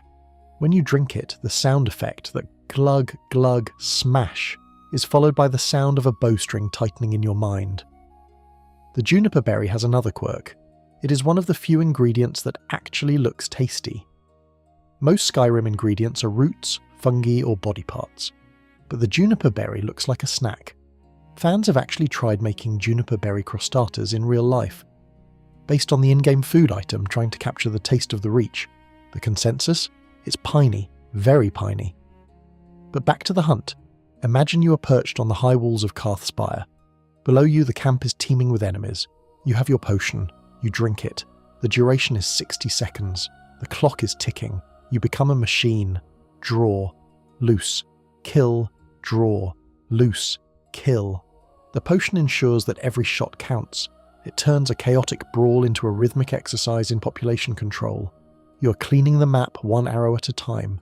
As the effect fades and the green tint leaves your vision, you are left with the silence of the mountains. The wind whistles through the canyons. The eagles scream in the distance. You look down at your satchel, filled with the little blueberries that make you dangerous. You realize that in the Reach, you don't conquer the land by fighting it. You conquer it by becoming as sharp and unforgiving as the rocks themselves.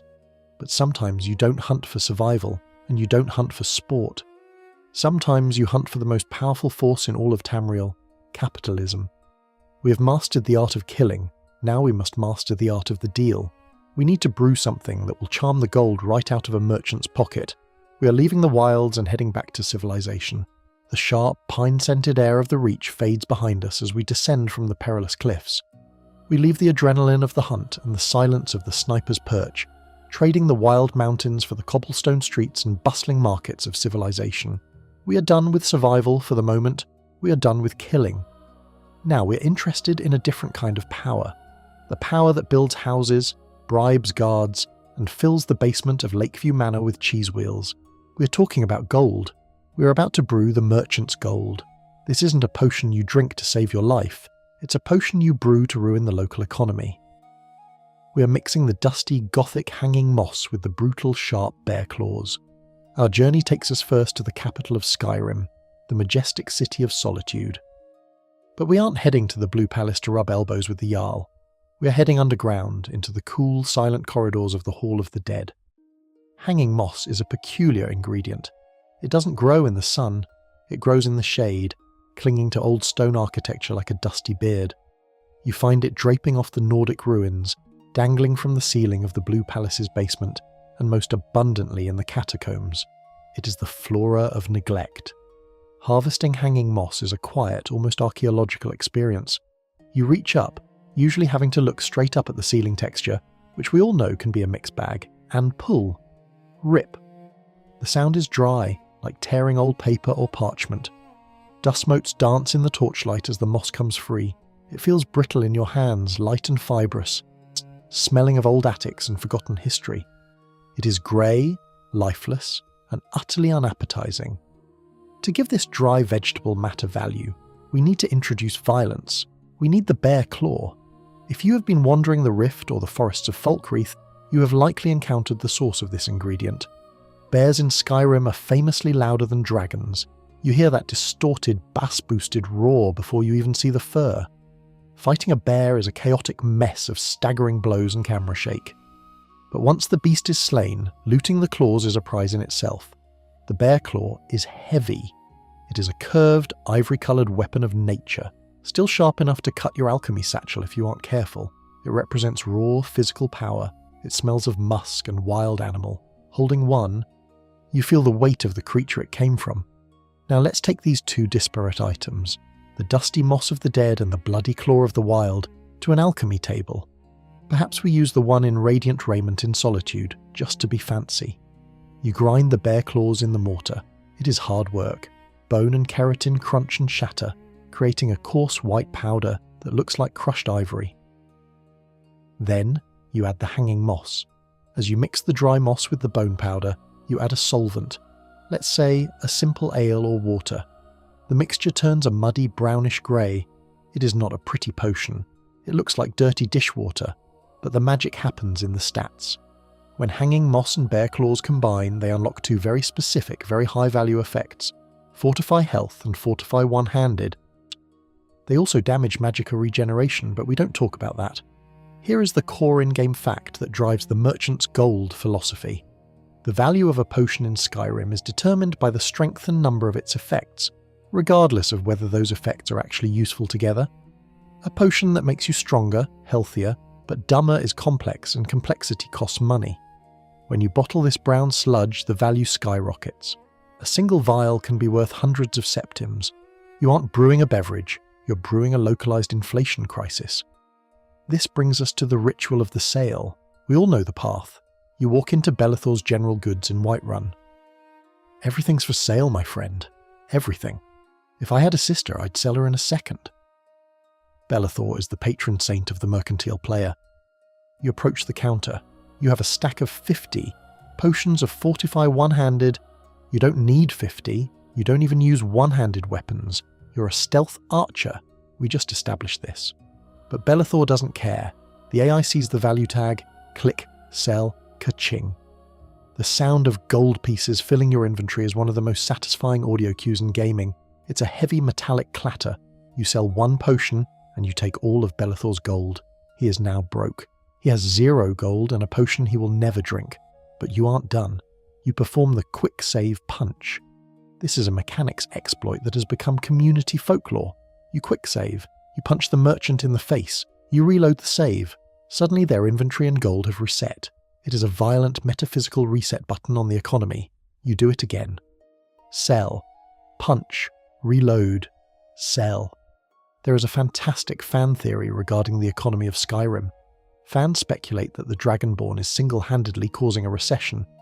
By flooding the market with high-value, nonsensical potions, like a potion that restores stamina but damages Magicka and makes you invisible for 1 second. You are devaluing the currency. Who is buying these potions from Belethor? The guards? The Jarl? Or are they just sitting in a warehouse somewhere, a bubble waiting to burst? The merchant's gold potion highlights the absurdity of the speech skill tree. As you sell these mossy concoctions, your speech skill levels up. Level up! You gain perks that allow you to sell stolen goods or invest in shops. You become a tycoon, and all because you scraped some moss off a tomb wall and killed a few bears. Let's look at the obscure lore of the East Empire Company. In the book The Buying Game, there are hints about the intricacies of trade in Tamriel. It suggests that alchemical reagents are among the most volatile commodities. A bad harvest of hanging moss in the Reach can drive up potion prices in Solitude.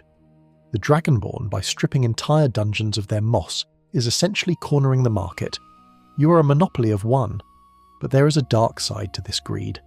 The damage Magicka region side effect of this specific potion is nasty.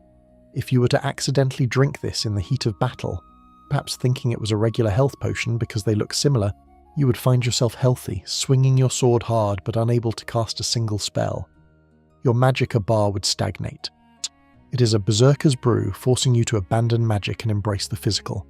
Imagine the poor bandit who loots this off your corpse, if you ever died, which you won't because you have wheat potions. He drinks it, feels a surge of strength, charges into battle, and then realizes he can't cast his healing spell. You have booby-trapped the loot pool. The visual of the inventory management during this phase is pure ASMR for the organised player. You have rows of identical bottles. You name them something clever like Belethor's Bane or Rent Money. You watch your gold count tick up. 10,000, 50,000, 100,000. You buy the house in Solitude. You buy the decorations. You pay for the upgrades. You're funding your lifestyle with bear parts. The bear claw has another use, of course. It restores stamina. This fits the theme. Commerce requires stamina. Running from shop to shop, fast travelling across the map to find a merchant with gold left.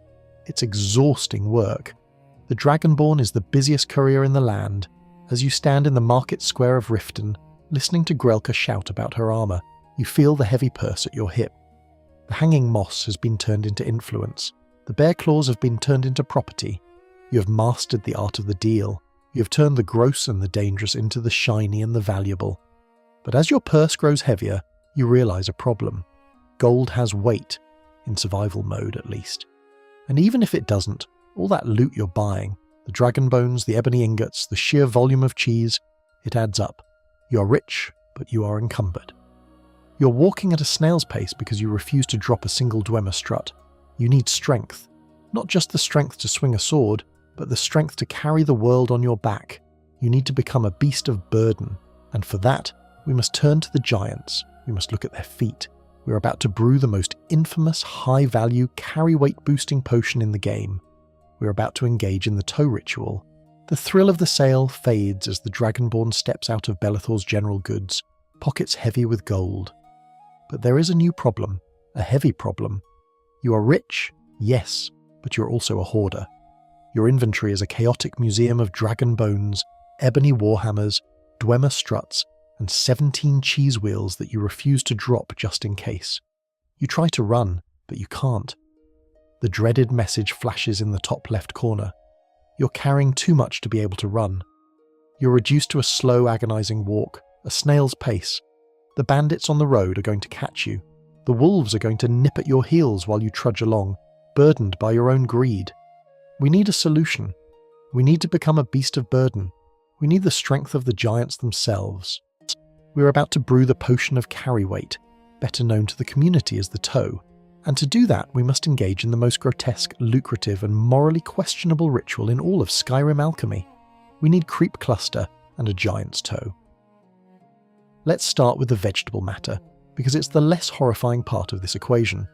We return to the volcanic tundra of Eastmarch, the sulphurous yellow plains south of Windhelm.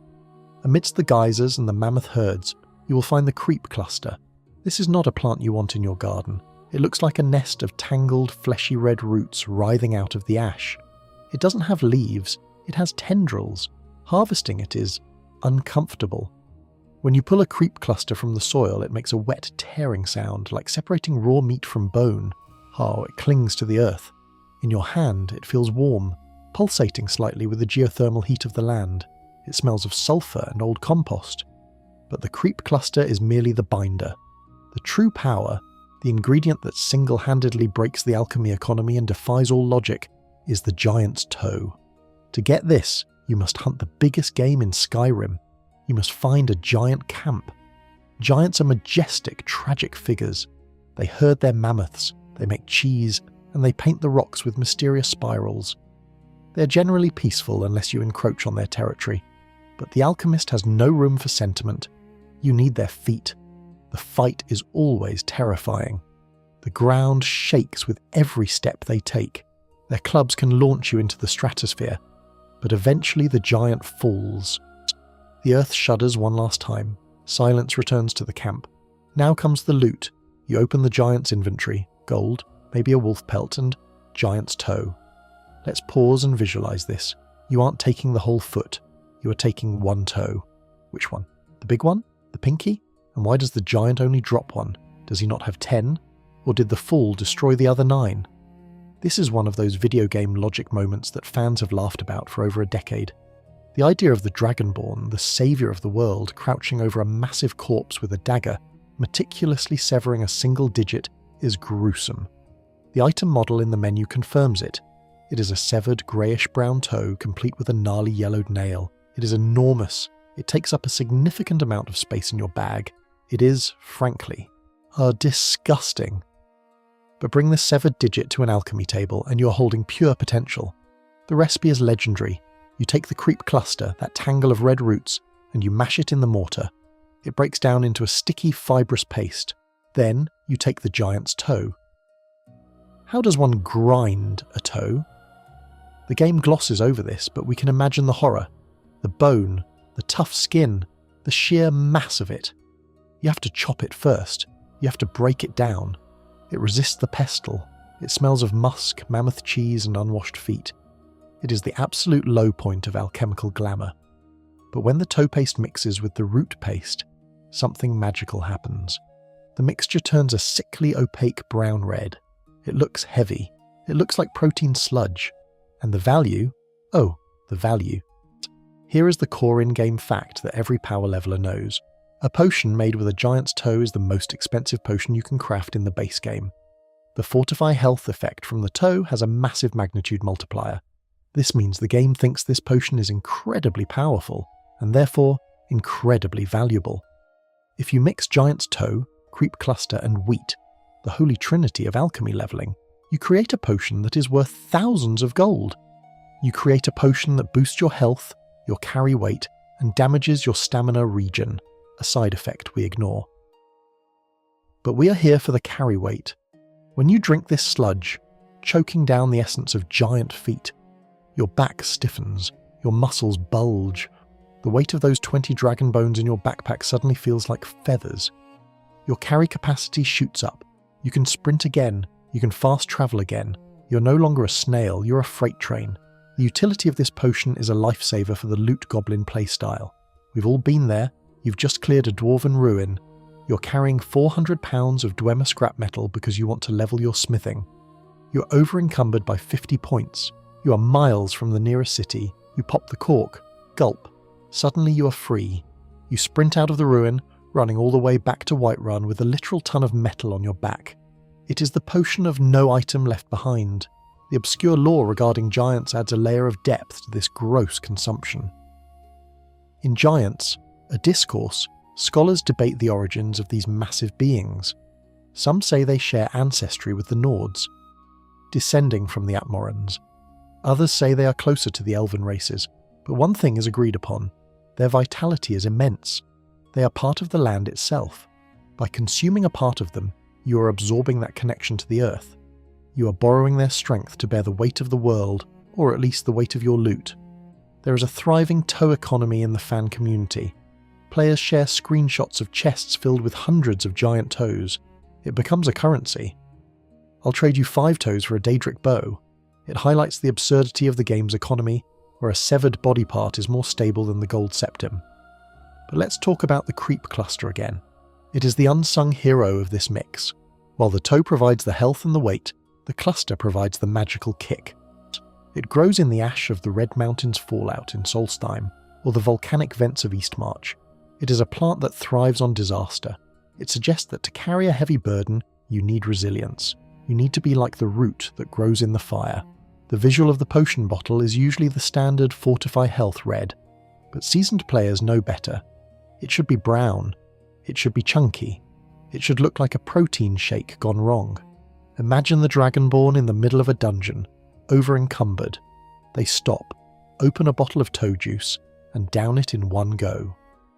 The sheer biological fortitude required to keep that down is impressive. It's no wonder they can shout dragons out of the sky. They have a stomach of iron. But there is a dark irony to the Fortify Carry Weight effect. It is temporary. It lasts for 300 seconds, 5 minutes. This creates a frantic mini-game. You drink the potion, and then you run. You have 5 minutes to get to a shop or a chest. You're racing against your own metabolism. If the potion wears off while you're in the middle of the wilderness, you're stranded again. You become Cinderella, but instead of a pumpkin, you turn back into a slow-walking hoarder. This leads to the chain-chugging strategy. You brew 10 of these potions. You drink one, run for 5 minutes, drink another, run for 5 minutes. You're fueling a cross-country marathon with giant toes. The harvesting loop for this is the most violent in the alchemy skill tree. You aren't picking flowers, you're committing serial murder on the giant population. You wipe out a camp, Secunda's kiss maybe, and take the toes. Then you wait for them to respawn. It turns the Dragonborn into a legendary monster in the eyes of the giant community. Here comes the toe taker, hide your feet. And what about the mammoths? Often, when you kill a giant, their mammoths turn hostile, so to get the toe, you often have to slaughter the entire herd. It's a trail of destruction for the sake of inventory management. As you stand in your home, finally unburdened, dropping the loot into your chests, you feel a sense of relief. The weight is gone, you are light again. You check your stats. Alchemy increased to 100. You have mastered the art of extraction. But carrying the loot is only half the battle. You have wealth, you have strength, and you have the ability to move mountains of gear. But Skyrim is a harsh mistress. The cold winds bite, the fire dragons breathe, and the lightning mages spark. Physical strength means nothing if you freeze to death or burn to a crisp. You need protection, not armor, but warding. You need to inoculate yourself against the very elements. You need to drink the fire and the ice to become immune to them. For that, we must return to the snowberries, but we must pair them with the flower of the dragon itself. We're going to brew elemental warding. The burden of the giant's toe is lifted, and the Dragonborn stands tall once more. Pockets lined with gold and inventory managed to perfection. But as any veteran of the Northern Province knows, physical strength is only half the battle. You can carry a mountain of loot, you can paralyze a giant, and you can strike a deal with the stingiest merchant. But none of that matters when the sky turns orange and the air itself begins to burn. We leave the muddy, stomping grounds of the giants and look upward. We're entering the domain of the Dover. We're talking about survival in its most primal form. Not starving, not freezing, but simply not incinerating. To walk through the fire of an ancient dragon and emerge with your eyebrows intact, we must turn to the concept of elemental warding. And for that, we need to marry the ice of the mountain with the fire of the plains. We need the snowberry and the dragon's tongue. We return first to the volcanic tundra of Eastmarch, the steaming yellowed landscape where the earth breathes sulphur. Here, amidst the hot springs where hunters strip down to relax, a bold choice given the dragon circling overhead, grows a flower that defies the heat. The dragon's tongue. It is a striking plant. In a world dominated by grey rock and white snow, the dragon's tongue is a defiant splash of vibrant golden yellow. It grows in tall, elegant clusters, swaying in the warm updrafts from the thermal vents. Its name is no accident. The petals are long, tapered, and slightly curled, mimicking the shape of a flame, or, indeed, the tongue of a fire-breathing beast. Harvesting it is a warm experience. The air around these plants is humid. You can hear the bubbling of the nearby mud pots. Bloop, bloop, hiss. When you pluck the dragon's tongue, the stem snaps with a wet, fibrous sound. The flower feels waxy, almost succulent, designed to retain moisture in the intense heat. It smells of saffron and exotic spice, a scent that is rare in the cold north. It is the smell of a land that remembers a warmer era. But a tongue of fire alone is just an ingredient for a spicy salad. To create a ward, to create a shield against the heat, we must balance it. We must return to the high peaks, to the wind-scoured slopes of the Pale, and gather the snowberry once more. We spoke of the snowberry's enchanting properties earlier, but its true biological purpose is resilience. It is the cockroach of the Skyrim flora. It survives where nothing else can. It endures the blizzard, the frost troll, and the eternal winter. Locked within its frozen red skin is the essence of resist. Bringing these two together, the heat-loving dragon's tongue and the cold-hardened snowberry, is an act of alchemical poetry. You are mixing fire and ice in a bottle. At the alchemy table, the process is volatile. You grind the dragon's tongue first. The yellow petals break down into a bright golden paste that seems to radiate heat. It's warm to the touch. Then you add the snowberries. As you crush them, they release their cold red juice. When the two mix, there is a reaction. The mixture hisses. Steam rises from the mortar. The red and the yellow swirl together, not blending into orange, but seemingly fighting for dominance before settling into a shimmering amber liquid. It looks like liquid magma. Isa, but when you hold the vial, the glass feels cool. This is the potion of resist fire. The core in-game utility of this potion cannot be overstated. We have all had that moment.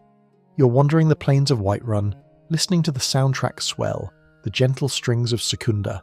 Then abruptly the combat music kicks in, the drums start pounding, a shadow sweeps across the grass, a roar shatters your speakers. It is a blood dragon, or worse, an ancient dragon. It swoops down, hovering just out of sword reach. It opens its maw. You see the fire gathering in its throat, a bright, blinding light. The Yoltor Shul shout is coming. In the early game, this is a panic moment. You run for cover, you hide behind a rock, you pray your health bar can take the tick damage. But the prepared alchemist does not run. The prepared alchemist pops the cork on the amber vial. Gulp. The effect is immediate. A subtle, magical barrier forms over your skin. It isn't visible like a spell ward, but you feel it. The heat of the world is dampened. The dragon unleashes the torrent of flame. The screen shakes. The fire engulfs you. Your vision is obscured by red and orange particle effects. To an observer, it looks like you are being roasted alive. But inside the inferno, your health bar barely moves. You're standing in the middle of a blast furnace comfortably warm. This is the power of the resistance cap. Here is a piece of community wisdom that is debated endlessly. How much resistance is enough? The game caps magic resistance and elemental resistance at 85%. This means you can never be fully immune to damage through stats alone, unless you use specific absorption exploits. But 85% reduction turns a lethal breath attack into a warm breeze. There is a fascinating lore implication here regarding the Nords. Nords have a natural 50% resistance to frost. Dark Elves have a 50% resistance to fire. This potion effectively allows a Nord Dragonborn to become a Dark Elf for 60 seconds. You are chemically altering your racial traits. You are borrowing the biology of Morrowind to survive the hazards of Skyrim. But Dragon's Tongue does more than just protect against fire. It also has a secondary effect: Fortify Barter. This adds a humorous layer to the lore. Perhaps the silver tongue of a merchant is actually a dragon's tongue. By consuming this spicy flower, you aren't just fireproofing your gullet, you're warming up your vocal cords to haggle better. It implies that confidence, the ability to speak boldly, comes from the same inner heat that resists fire. Let's talk about the sensory experience of the breath attack again. The sound design in Skyrim for fire is visceral. It's a roaring, crackling sound that drowns out everything else. When you're hit without resistance, there is a fleshy, burning sound cue that makes you wince. But with the potion, the sound is muffled. It sounds like rain on a roof. You're insulated, and it's not just dragons. Fire mages, those terrifying pyromancers in forts who dual-cast fireball, they can stun-lock you with explosions. Drinking an elemental ward potion turns their terrifying artillery into harmless fireworks. You can walk slowly towards them, weapon drawn, like a villain in a horror movie, while they frantically cast spells that just bounce off your amber shield. There is a specific obscure lore tidbit about the dragon's tongue, found in the book Guide to Skyrim's Plants. It mentions that the flower is often found growing near ancient word walls. This suggests a symbiotic relationship. The magic of the Thuum, specifically the fire breath shouts carved into the stone, might be leaking into the soil, mutating the local flora into these heat-resistant golden blooms. By harvesting them, you are literally eating the runoff of dragon shouts. Fans have long debated the stacking mechanics. If I have 50% resistance from boots, 50% from a necklace and drink a 50% potion, am I invincible? The math is cruel. It caps, but the potion allows you to wear other gear. Instead of wearing fire-resist boots, you can wear boots that muffle your steps and just drink the potion when the dragon shows up. It frees up your enchantment slots for offensive stats. It allows you to be versatile. Now consider the snowberry again. It is the universal donor of resistance. Mix it with hawkbeak, resist shock.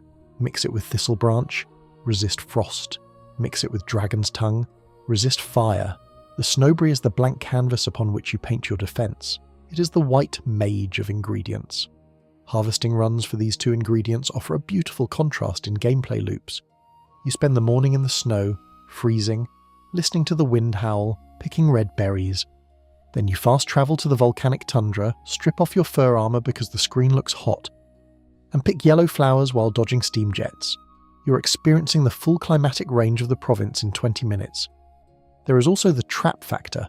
We all know the dungeons. You step on a pressure plate, the wall opens, a flamethrower trap activates. Without the potion, you are toast. With the potion, you can just stand there. You can loot the chest while being bathed in flame, casually ignoring the dungeon's attempt to murder you. It is a level of disrespect to the ancient architects that feels incredibly satisfying. As the Dragonborn corks the amber vial, the heat of the alchemy station feels less oppressive. You attach the potion to your belt, right next to the health and stamina drafts. It is your dragon insurance. You look out at the horizon. The silhouette of a dragon circles the peak of the throat of the world. It roars, a sound that carries for miles, but you don't flinch, you don't hide. You have the fire of the earth in your pocket.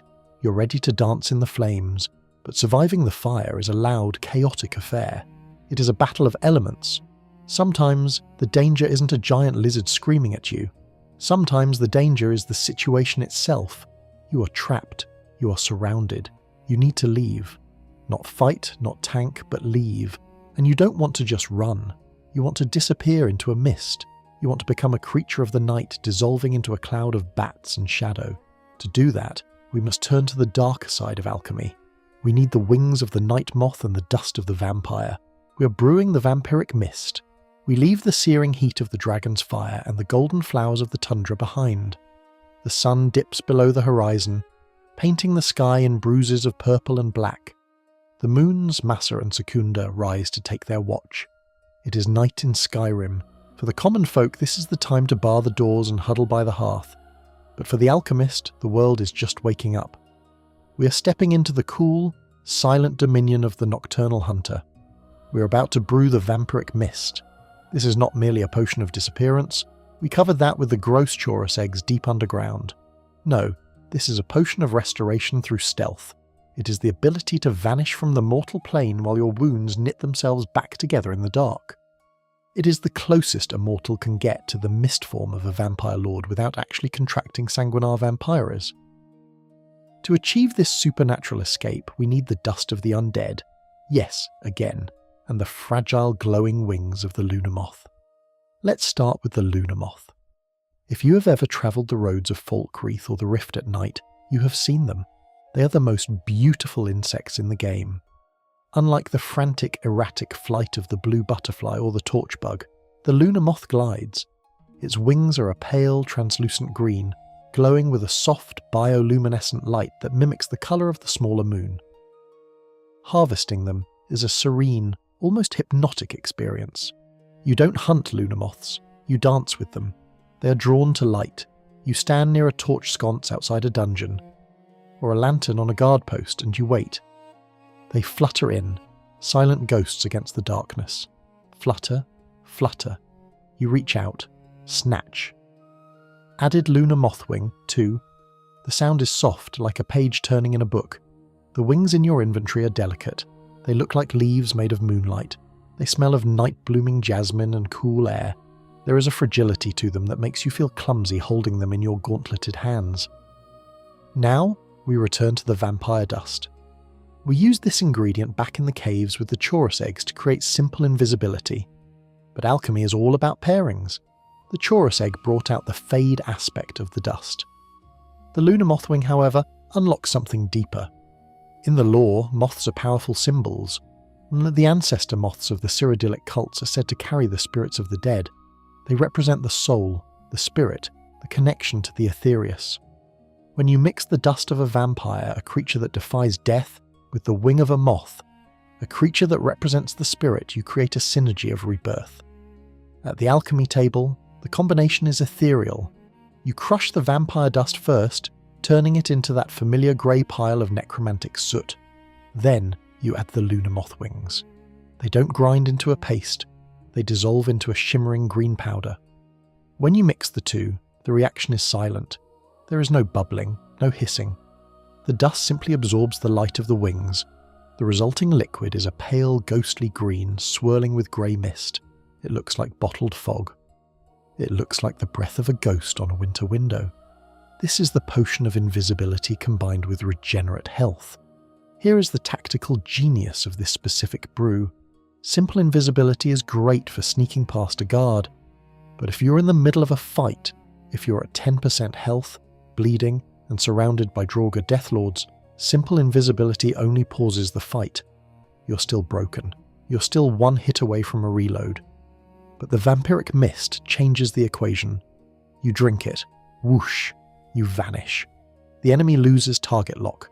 They sheath their weapons, confused, and while you're crouching in the corner, invisible, the regenerate health effect kicks in. Because of the Lunar Moth wing, your health doesn't just tick back, it surges. The regeneration rate is accelerated. You watch your red bar fill up rapidly, all while the enemy walks right past you. You're healing in the safety of the void. By the time the invisibility wears off, or you choose to break it, you're back to full strength. You re-enter the fight not as a desperate survivor, but as a fresh combatant. This mimics the tactical retreat of the vampire. It allows the Dragonborn to control the flow of mortality. It is the ultimate reset fight button. There is a fascinating community discussion about the moth lamp meme. Players often joke about the Dragonborn's obsession with catching these bugs. I am the Thane of Solitude, Slayer of Alduin, but ooh, a shiny green thing. But there is a deeper mechanical layer. The Lunar Moth only spawns at night between 8 PM and 5 AM. This forces the alchemist to respect the cycle of the day. You cannot speedrun this harvest. You have to live in the world. You have to be nocturnal. The Lunar Moth wing also has a damage Magicka effect, which cancels out the restore Magicka from the vampire dust. This is a classic alchemical trade-off. You're sacrificing magical potential for physical survival. You're saying, I don't need to cast spells right now, I need to not die. Visually, using this potion feels distinct from the Chorus brew. The Chorus invisibility feels heavy, like hiding under a blanket. The Lunar Moth invisibility feels light, like becoming air. The regenerate health effect adds a subtle red glow to the edges of your screen, a heartbeat sound that slows down as you heal. It is a moment of intense relief. Let's look at the obscure lore found in the Lunar Lorcan. It discusses the moons as the corpse of the missing god, Lorcan. If the moons are divine remains and the Lunar Moth mimics the moon, are we consuming a fraction of a dead god's light to heal ourselves? It fits the vampire theme perfectly, stealing life from the divine to sustain the unnatural. There is also the matter of the alchemist's shack. If you've ever found this unmarked location in the Rift, you know it's a small wooden hut filled with ingredients. There is a jar of butterflies there. It implies that even the NPCs know the value of these winged reagents. But the Lunar Moth is rarely found in jars. It must be caught fresh. Its magic fades with the sunrise. Imagine the Dragonborn in the Soul Cairn, that purple purgatory from the Dawnguard DLC. It is a place of undead and lost souls. Drinking a potion made of vampire dust and moth wings there feels almost native. You are using the logic of the plane against itself. You are becoming a mistwalker in a land of mist. The sensation of the potion would likely be cold. Not the burning cold of frost, but the numbing cold of anesthesia. It would taste like ozone and night air. It would make your body feel weightless. As you stand on the bridge of Dragon Bridge, watching the water flow below, you check your supply. You have your vampiric mist vials. You're ready for the hardest content. You're ready for the Ebony Warrior. Because you know that if things go wrong, you can just step out. You can fade into the night, heal, and try again. You have mastered the art of the tactical vanish. You have turned the predatory nature of the vampire and the flighty nature of the moth into a survival tool. But sometimes you don't want to hide. Sometimes you don't want to heal. Sometimes you just want to see the world burn. You want to make your enemies turn on each other in a frenzy of violence. You want to be the puppet master of chaos.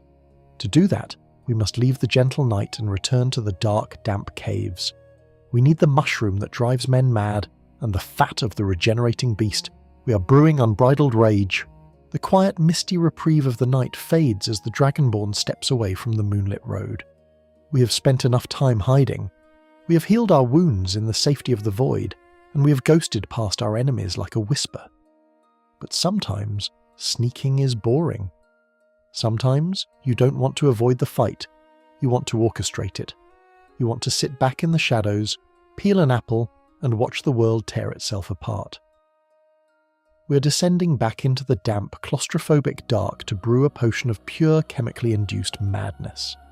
We are looking for the unbridled rage, we are crafting the frenzy poison, and to turn a disciplined bandit camp into a chaotic mosh pit of violence, we need the classic fairy tale fungus and the blubber of a regenerating nightmare, fly amanita and troll fat. Let's begin with the fly amanita. If you were to ask a child to draw a mushroom, this is what they would draw. It is the iconic toadstool, a thick white stalk supporting a vibrant blood-red cap speckled with white warts. It looks innocent. It looks like something a gnome would live in, but in the caves of Skyrim, places like Gaimund's Hall or the dripping tunnels of Lost Knife Hideout, these fungi are a warning. Harvesting them is a lesson in posture. You spend a lot of time looking down, navigating the uneven, rocky floors of the caves. The air here is stale, smelling of wet earth and bat guano. You spot the flash of red in the gloom. The fly amanita grows in clusters, often near the base of stalagmites. When you pick one, it feels rubbery, dense, snap. The sound is a soft, wet pop, like breaking a stalk of celery. In your hand, the mushroom feels heavy for its size. The gills underneath the cap are delicate, prone to bruising. It smells distinct, musky, earthy, with a faint chemical undertone that tickles the back of your nose. It is a smell that promises a headache. But a mushroom alone only opens the mind, it doesn't fill it with aggression. To turn hallucination into rage, we need fuel. We need the biological engine of anger. We need troll fat. We mentioned trolls earlier as a threat, but now we must treat them as a resource. The frost troll of the high peaks or the cave troll of the lowlands, it doesn't matter. They are creatures of pure id. They regenerate, they roar, they smash. When you finally bring one down, usually with fire because we all know the drill, you're left with a massive steaming corpse. Looting troll fat is an intimate experience with the grotesque. The game icon depicts it as a jar of yellowish, congealed grease. In reality, you are likely carving slabs of adipose tissue from the creature's flank. It is slick, oily, and retains the heat of the troll's metabolism long after death. It smells rancid, like old frying oil and wet fur. It is one of those items that makes you glad smell-o-vision isn't a feature of modern gaming. Bringing these two ingredients together at the alchemy table is an exercise in psychological warfare. You take the beautiful red fly amanita and crush it in the mortar. It breaks down into a wet red pulp. Then, you add the scoop of troll fat. The fat acts as a lipid binder. It absorbs the psilocybin-like compounds of the mushroom. As you mix them, the heat from the friction melts the fat slightly. The mixture turns into a thick orange-red paste. It bubbles sluggishly. It looks angry. It looks like a bubbling pot of chili that has been left on the stove for 3 weeks. This is the frenzy poison. The utility of this potion creates one of the most entertaining playstyles in the Elder Scrolls. The illusionist assassin. You don't stab the bandit chief. You don't shoot him. You apply this paste to an arrow, or perhaps slip it into his pocket with the pickpocket perk. The poisoned perk allows this hilarious interaction. The effect is instantaneous and spectacular. The target is hit. A red haze envelops their head. Their vision, and the AI's logic, shifts. Suddenly, their allies are not allies. The bandit standing next to them isn't Steve from the mess hall, he is a mortal enemy. "Never should have come here!" the chief screams, drawing his greatsword and decapitating the mage standing next to him. The camp erupts. The AI scripts collide. Bandits start fighting each other. The mage panics and casts a fireball, hitting the dog. The dog bites the archer. It is a domino effect of violence. And you? You're crouching on a ledge, invisible, watching the health bars deplete. It is the ultimate work smarter, not harder strategy. You are the director of a play where everyone dies in the third act. There is a core in-game fact that limits this power, however, and it is the bane of every high-level alchemist. The level cap. Frenzy poisons, like illusion spells, have a level limit. Creatures and people up to level X will attack anything nearby. If you try to use a weak frenzy poison on a level 50 Draugr Deathlord, he will simply ignore it. He's too angry to be made angrier. This forces the alchemist to be a perfectionist. You cannot brew a good enough frenzy poison. You need the best frenzy poison. You need to fortify your alchemy gear, drink a potion of Fortify Restoration, if you're nasty, and brew a toxin so potent that it could make a greybeard punch a dragon. Let's delve into the obscure lore found in Herbalist's Guide to Skyrim. The text suggests that Fly Amanita was used by ancient Nord berserkers to induce their battle trance. They would consume the raw mushroom before combat to dull pain and heighten aggression. The potion we are brewing is essentially a distilled, weaponized version of that cultural practice. We are forcing a berserker gang state onto our enemies against their will. This leads to a fascinating fan theory regarding the nature of the frenzy effect. Is it a magical compulsion, or is it a hallucinogenic trip? The visual effect, the red glow, suggests magic. But the ingredients suggest biology. The flea amanita causes delirium. The troll fat provides the adrenaline and the stamina to act on it. Perhaps the victim isn't just angry, perhaps they are seeing monsters. To the poisoned bandit chief, his friend Steve might look like a frost troll. He isn't killing his friend out of malice, he's killing him out of terrified self-defense. It recontextualizes the chaos from evil magic to forced psychosis, which is significantly darker. There is also the troll fat regeneration debate. Troll fat has a primary effect of resist poison. Wait, really? Yes. And fortify two-handed. But in lore, yeah, trolls regenerate. Why doesn't troll fat have a regenerate health effect like the troll itself? Some fans argue this is a gameplay oversight. Others argue that the regeneration is in the blood, not the fat. The fat is just the energy store that fuels the regeneration. By mixing it with the mushroom, you're unlocking that stored energy and dumping it all at once into the victim's nervous system, causing an overload. The sound design of a frenzy effect triggering is distinct. It's a sharp, discordant shing sound, followed by the grunt of the victim. It alerts everyone nearby. But since the victim immediately starts swinging, the others assume he is the threat, not you. Harvesting Fly Amanita offers a unique atmospheric loop. You're forced to go spelunking. You leave the beautiful skybox of Skyrim and enter the loading screens of caves. It feels like a descent. You're a bottom feeder, scraping fungi off the wet rocks while avoiding skeever bites. And let's talk about the skeevers for a moment. They often drop charred skeever hide, which cures disease, but they guard the very mushrooms that cause madness. It's a balanced ecosystem of grossness. The troll fat harvest, on the other hand, is a test of combat. You have to kill the troll before it heals. You have to be aggressive. It puts the alchemist in the mindset of the berserker before they even brew the potion. You have to channel your own inner rage to get the ingredients for rage. Visually, the potion bottle for frenzy is often depicted as a reddish-orange swirling liquid. It looks unstable. If you were to shake it, you feel like it might explode. Imagine the Dragonborn in a crowded city, let's say Riften. You reverse pickpocket a frenzy poison onto Nazim, who is visiting from Whiterun for some reason.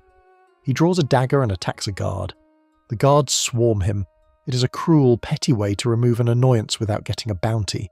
You didn't kill him, the guards did. You were just passing by. This potion represents the alchemist as the puppet master. You're pulling strings made of fungal fibers and animal fat. You're deciding who lives and who dies, not by the strength of your arm, but by the potency of your chemistry. But the chaos of the frenzy poison is loud. It is messy. It leaves bodies everywhere. Sometimes you don't want a brawl. Sometimes you want a singular, silent, definitive end. You want to brew the assassination. You want to craft a poison so potent that one drop stops the heart of an emperor. We are approaching the end of our journey. We have healed, we have hidden, we have fortified, and we have maddened. Now, we must kill. We must brew the rarest, most lethal poison in the game. We are going to mix the root of a specific one-time quest with the heart of a human being. We are about to brew the Emperor's End. We are about to handle the Jarrin Root. We have travelled a long, bloody road together tonight. We started with the innocent blue flowers of the Whiterun Plains, learned to freeze time in the swamps, bent the laws of physics with fish, and drove men to madness with mushrooms. But all of that was just practice. All of that was just alchemy. Now we arrive at the end of the line. We arrive at murder. We are entering the shadowed halls of the Dark Brotherhood. We are talking about the single rarest, most lethal ingredient in the Elder Scrolls V, Skyrim. We are talking about the Jarrin Root, and to create the ultimate poison, a draught that stops the heart of a god, we must pair it with the literal heart of a man. This is the Emperor's End. The setting for this final harvest is unique. You don't find Jarrin Root in a field or a cave, you are given it. It is a quest item. Handed to you by the assassin Astrid, or perhaps Gianna the chef depending on your choices, during the quest to kill an empire. It is a solitary object. There is only one sample in the entire base game. This scarcity gives it a mythical weight. The root itself looks unimpressive. It is small, brown, and shriveled, like a piece of ginger that has been left in the sun for a century. It doesn't glow like the Nirnroot. It doesn't pulse like the Daedra heart. It looks like a dead twig. But the lore describes it as a toxin so potent that a single taste can kill a giant instantly. It is found only on the island of Stros Mackay, and its importation is heavily regulated. The game expects you to use this root as a seasoning. You are undercover as the gourmet. You're standing in the kitchens of the Blue Palace or Castle Dour. You're making the potage le magnifique for the Emperor or his decoy. The game prompts you, add Jarrin Root. But the wise alchemist, the player who knows the true value of things, pauses. Why waste a nuclear weapon on a soup? Why use a legendary toxin on a scripted death that will happen anyway? No, you keep the root. You finish the quest another way. You pocket the dried twig and take it back to your sanctuary. Now, you need a catalyst.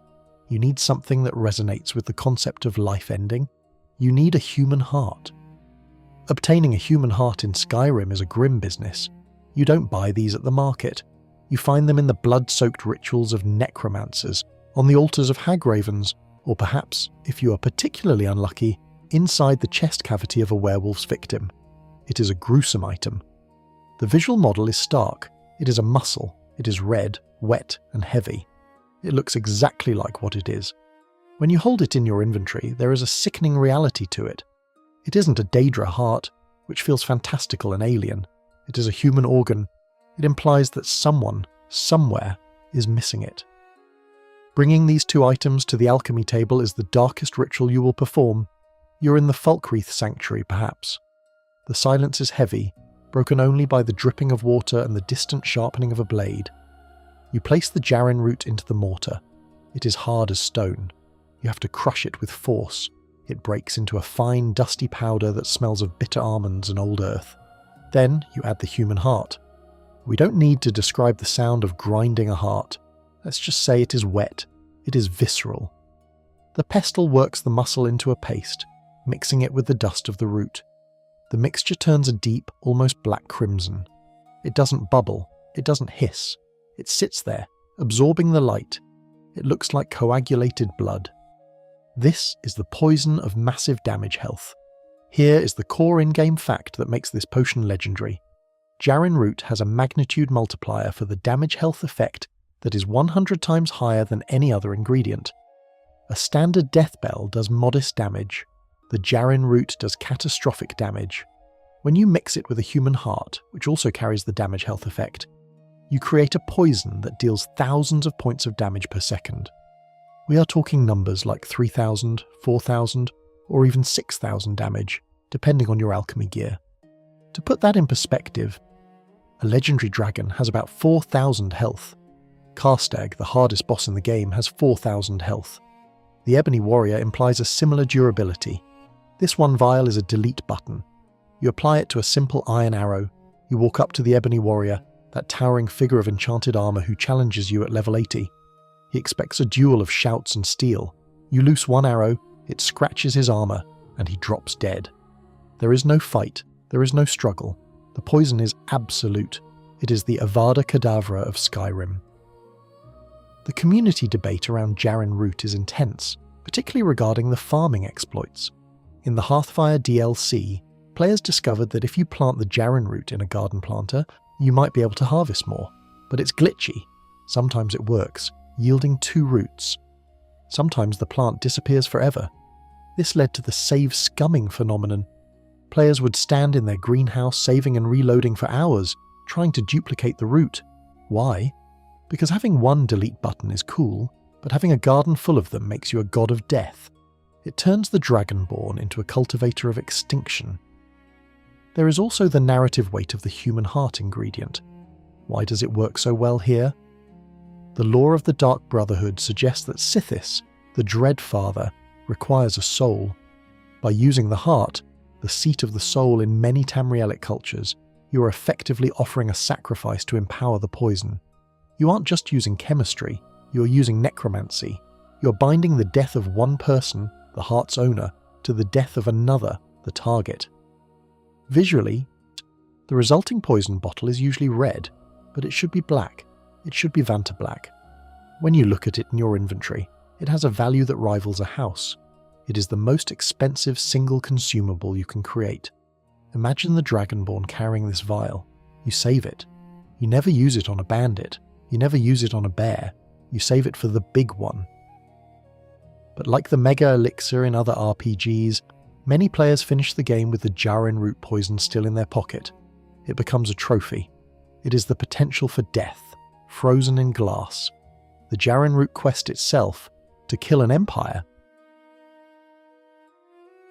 is a pivotal moment. You're masquerading as the gourmet, adding ingredients to the potage.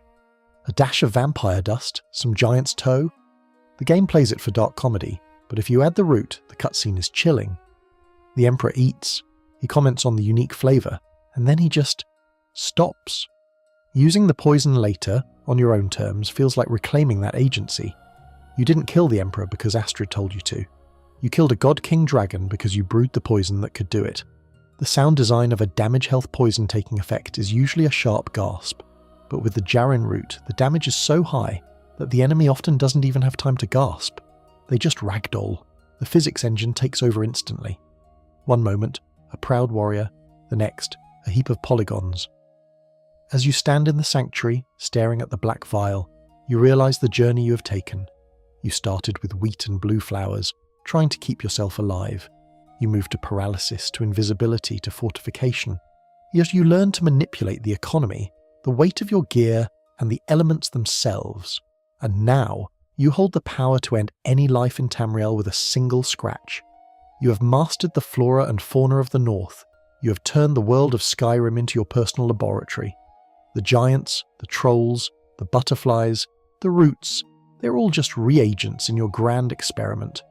You uncork the vial one last time, just to smell it. It smells of nothing. It smells of the void. You cork it, place it in the most secure pouch of your armour, and step away from the alchemy table. The fire in the brazier has burned down to embers. The sanctuary is quiet. The work is done. The bottles are filled. The satchel is heavy.